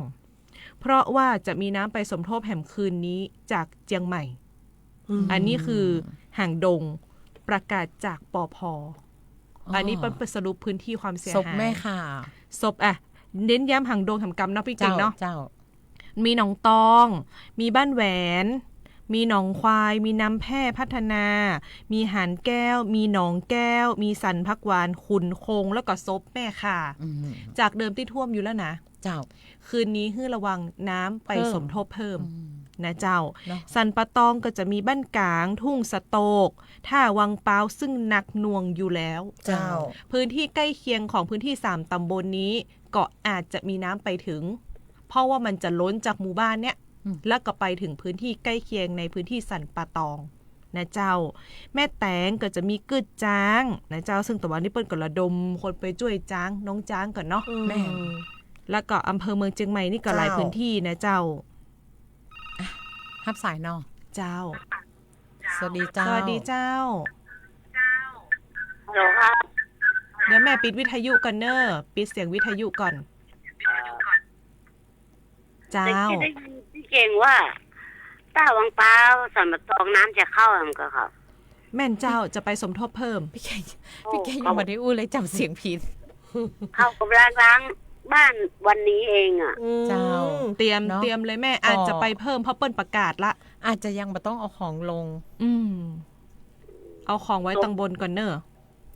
ศพลูกจมูกก็มีเนี่ยต้องลูกหัวดงนะเจ้าแม่อาจจะได้ไปอยู่ตรงที่ปลอดภัยก่อนวัดกับน้ำท่วมเจ้าตอนนี้น้ำจากเชียงใหม่จะไหลไปเพิ่มวัดอะไรอย่างน้ำท่วมเจ้าตังคุณวัดทุ่งลูกวัดทุ่งลูกเขตท่าวังพร้าวครับเจ้าก็เตรียมพร้อมไว้ก่อนนะเจ้าเขากำลังล้างบ้านกันวันนี้เป็น10 กว่าหลังเลยอ่ะ มาแน่อาจจะบ่ไปกับตังปุ้นก็ได้อาจจะไปตังอื่นก็ได้แต่ก็อยากจะเนาะแต่ก็อยากแต่บ่อยากคือบ่อยากไขฝันเพราะน้ำมันก็จะไปห้อมเก่านะแม่ครับอันยังก็เขาว่าวันที่9นี้จะมีอีกอ่ะค่ะข่าวลืออันนี้ข่าวลือเจ้าช่วงนี้บ่มีฝนเจ้าปีนี้ของเฮาบ่มีฝนละแล้วก็ตลอดวันนี้ตั้งแต่บ่ายมานี่ทั่วพื้นที่ภาคเหนือเฮาบ่มีการรายงานเรื่องฝนเลยเจ้าแม่นเป็นข่าวลือนะเจ้าว่าจะมีฝนตกฟ้าฮ้องนะเจ้านะพายุลูกพายุมาจื้อก็แปลกๆด้วยแต่2 วันวันนี้แดดออกแล้วนะเจ้าตอนนี้ภาคเหนือเฮาเนี่ยภาคเหนือเฮาบ่มีฝนเลยขอให้มันเป็นแบบนั้นแต่ดูเขาหมู่นั้นความนักๆเนาะอันนี้ก็ยืนยันแล้วนะเจ้าจากศูนย์อุตุนิยมวิทยาภาคเหนือ6 ถึง 12 ตุลาคมไม่มีพายุอย่างก็เจ้าหางดงนี่ยังท่วมอยู่แม่นเจ้าท่วมเจ้ารายงานไปหางดงท่วมอยู่เจ้ายังท่วมอยู่แม่หลายบ้านเลยหลายบ้านเลยเจ้ายินดีแม่ใครหัวเจ้ายินดีนะเจ้าเดี๋ยวขออนุญาตในช่วงท้ายนี้แจ้งพื้นที่ของสระปีเนาะก็จะมียางเนิงท่ากว้างหนองพึ่งป่าบงสันทรายท่าวังตาลหนองแฟกตำบลชมพูตำบลชัยสถานและก็ดอนแก้วซึ่งเป็นพื้นที่ที่ประสบอุทกภัยอยู่แล้วน่าจะมีปริมาณน้ำไปสมทบเพิ่มแหมในค่ำคืนนี้เนาะจับตาดูแต่คนที่นอนใน5ผลกระทบนะเจ้าหลังจากนี้หางดงดีเหมือนกันสารปีแล้วก็สันปะตองใจเจ้าตามที่แจ้งตำบลไปเลยนะเจ้าและพื้นที่ใกล้เคียงของแต่ละตำบลนั้นๆคุณผู้ฟังเจ้าเรือแฮมกี่นาทีน้ำเบาไว้ก่อนย้ายออกมาก่อน6 นาทีสุดท้ายสักสายก็ฮะนะเจ้า0532767793นะเจ้าแล้วโทรศัพท์ดังละดักกันนี่อย่างเจ้าตอนนี้นะเจ้าคุณผู้ฟังวันพุธเนี่ยเราจะเข้าสู่รายการปกติกันแล้วเนอะไม่ได้มารวมตัวกันจะอี้ละนะเจ้าถ้าเกิดตึงหากันก็ฟังได้ตึง4ขึ้นความถี่เนาะ FM 93.25 เมกะเฮิรตซ์ FM 98 เมกะเฮิรตซ์ AM 639 กิโลเฮิรตซ์แล้วก็ AM 1476เจ้าสวัสดีเจ้าครับเจ้าจากไหนเจ้าขอรายงานเรื่องเส้นทางที่จะเข้าจากบ้านโฮงมาเพชรน่ะได้เจ้าเจอเลยเจ้ามาตั้งสายถ้าขึ้นมาปุ๊บกับมาเลี้ยวสปุงมาแยกสปุงครับแล้วก็ผ่านมาเข้ามาสายคลองแล้วก็เข้าเวียงเลยครับอันนี้ที่จะไปโรงพยาบาลมหาราชครับที่จะไปโรงพยาบาลแล้วเรื่องน้ำท่วมนะครับเจ้าที่แยกแม่ขานเนี่ยมันได้รับอิทธิพลจากไม่วางครับน้ำไม่วางแล้วครับมันมาตั้งสายต้นแหนแล้วมันเลี้ยวลงน้ำขันไงฮะเจ้าแล้วน้ำปิงเนี่ยมันจะบ่ขึ้นเพราะว่าตั้งสายนั้นผันนางขึ้นสูงอันนี้มันลูกขุนวินมาเนาะขุนวินแม่วางมันไหลลงมาเป็นน้ำปลาเนาะอันนั้นมันป้นไปแล้วแต่น้ำปิงนี่มันจะยิ่งขึ้นมาแบบบ่จะสายเก่านี้ครับเจ้าโอเคอันสบายใจได้อันเดินทางมาได้อยู่เนาะอันถ้าปิกละปูนก็ต้องปิกเส้นนั้นได้อยู่นะเนี่ยสบายครับนี่ครับสายนี้มันมีน้ำท่วมคันคลองแล้วก็เข้าตรงแยกจำตองท่านได้เลยเนาะครับเข้าแยกที่ว่าพุ่นปิดวันนั้นน่ะตรงไปสปุงพุ่นเลยเจ้าได้เลยถ้าปอที่เปิ้นจะไปโรงพยาบาลมหาราชก็เข้าตรงแยกสปุงตั้งซื่อไปเลยเลาะไปเลยแล้วก็เข้าตรงกล่องบินปุ้นก็ได้แล้วค่อยมาโพสตรงโรงพยาบาลมหาราชเนาะครับแล้วไอ้ที่น้ำท่วมที่ว่าเนี่ยคราวที่แล้วเนี่ยมันเป็นน้ำจากไม่วางไม่ขันนะครับหมายถึงคนละสายกับแม่ปิงเนาะน้ำปิงเนาะครับถ้าน้ำปิงเนี่ยมันจะบ่ขึ้นมาฝากเพลแล้วครับมันจะลงไปแหมลายนึงมันก่อครับมันจะคือผนังน้ำปิงมันจะสูงมันเหมาะขึ้นมาคือสันปะตองก็จริงเนี่ยแต่มันจะอยู่ติดน้ำมันไปตังปูนนะครับเจ้ามันจะไหลไปตังหิมปิงปุ้นเนาะครับปุ้นน่ะลงปุ้นเลยแล้วก็แล้วก็จะผ่านไปตังโดยรอบกับตังลุ่มเจ้าตังลุ่มมันหมายถึงว่าตรงข้ามกับตังบ้านเรือนอย่างเนี้ยครับมันจะล่องมาตรงปุ้นแล้วมันบักขึ้นมาตรงเพครับเจ้า มันมาขึ้นตะวันตกอะฮะมันจะมีอิทธิพลไปตะวันออกว่ะ อ๋อเจ้าขอบคุณเจ้านักนะเจ้าที่แจ้งข่าวเข้ามาขอบพระคุณเจ้า ค นั รั ก บครับ ขอบคุณเจ้า แฮม3 นาทีก่อนที่เราจะปิดสถานีเจ้าคุณผู้ฟัง เจ้า ก็ยังอยู่กับกันมา4 วัน 4 คืนเนาะ เกาะติดสถานการณ์น้ำท่วม แม่ โอ้ 2 คืนแรกตี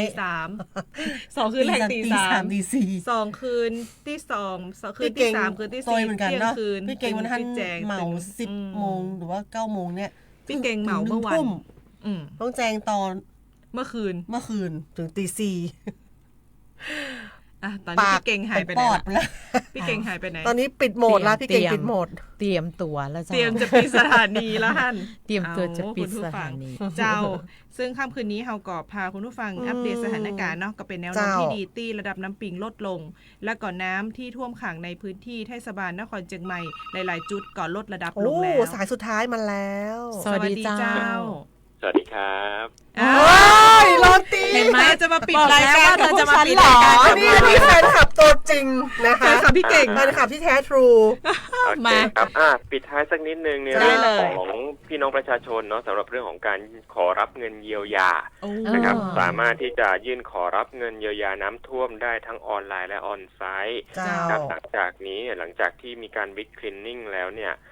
อย่าลืมนะครับในเรื่องของการยื่นคำร้องขอรับเงินเยียวยาโดยเฉพาะออนไซต์ท่านสามารถที่จะยื่นคำร้องได้ด้วยตนเองที่องค์กรปกครองส่วนท้องถิ่นที่ท่านประสบภัยอยู่นะครับเอกสารเตรียมให้พร้อมนะครับจะมีทั้งบัตรประจำตัวประชาชนนะครับแล้วก็หลักฐานอย่างใดอย่างหนึ่งอย่างเช่น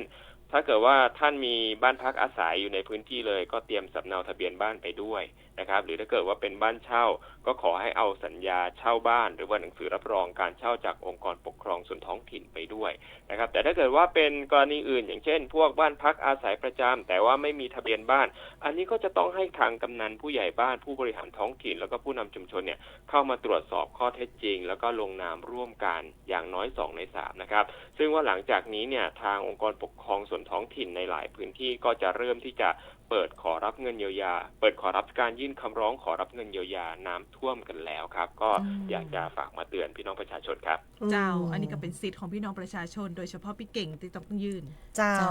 เดี๋ยววันพรุ่งนี้โรตีมาทำเอกสารให้พี่หน่อยนะทำไม่ได้เบาๆล่ะทำไมเสียงอ่อยๆอย่างนั้นล่ะรีบไปนะครับครับผมมีแต่คนคิดถึง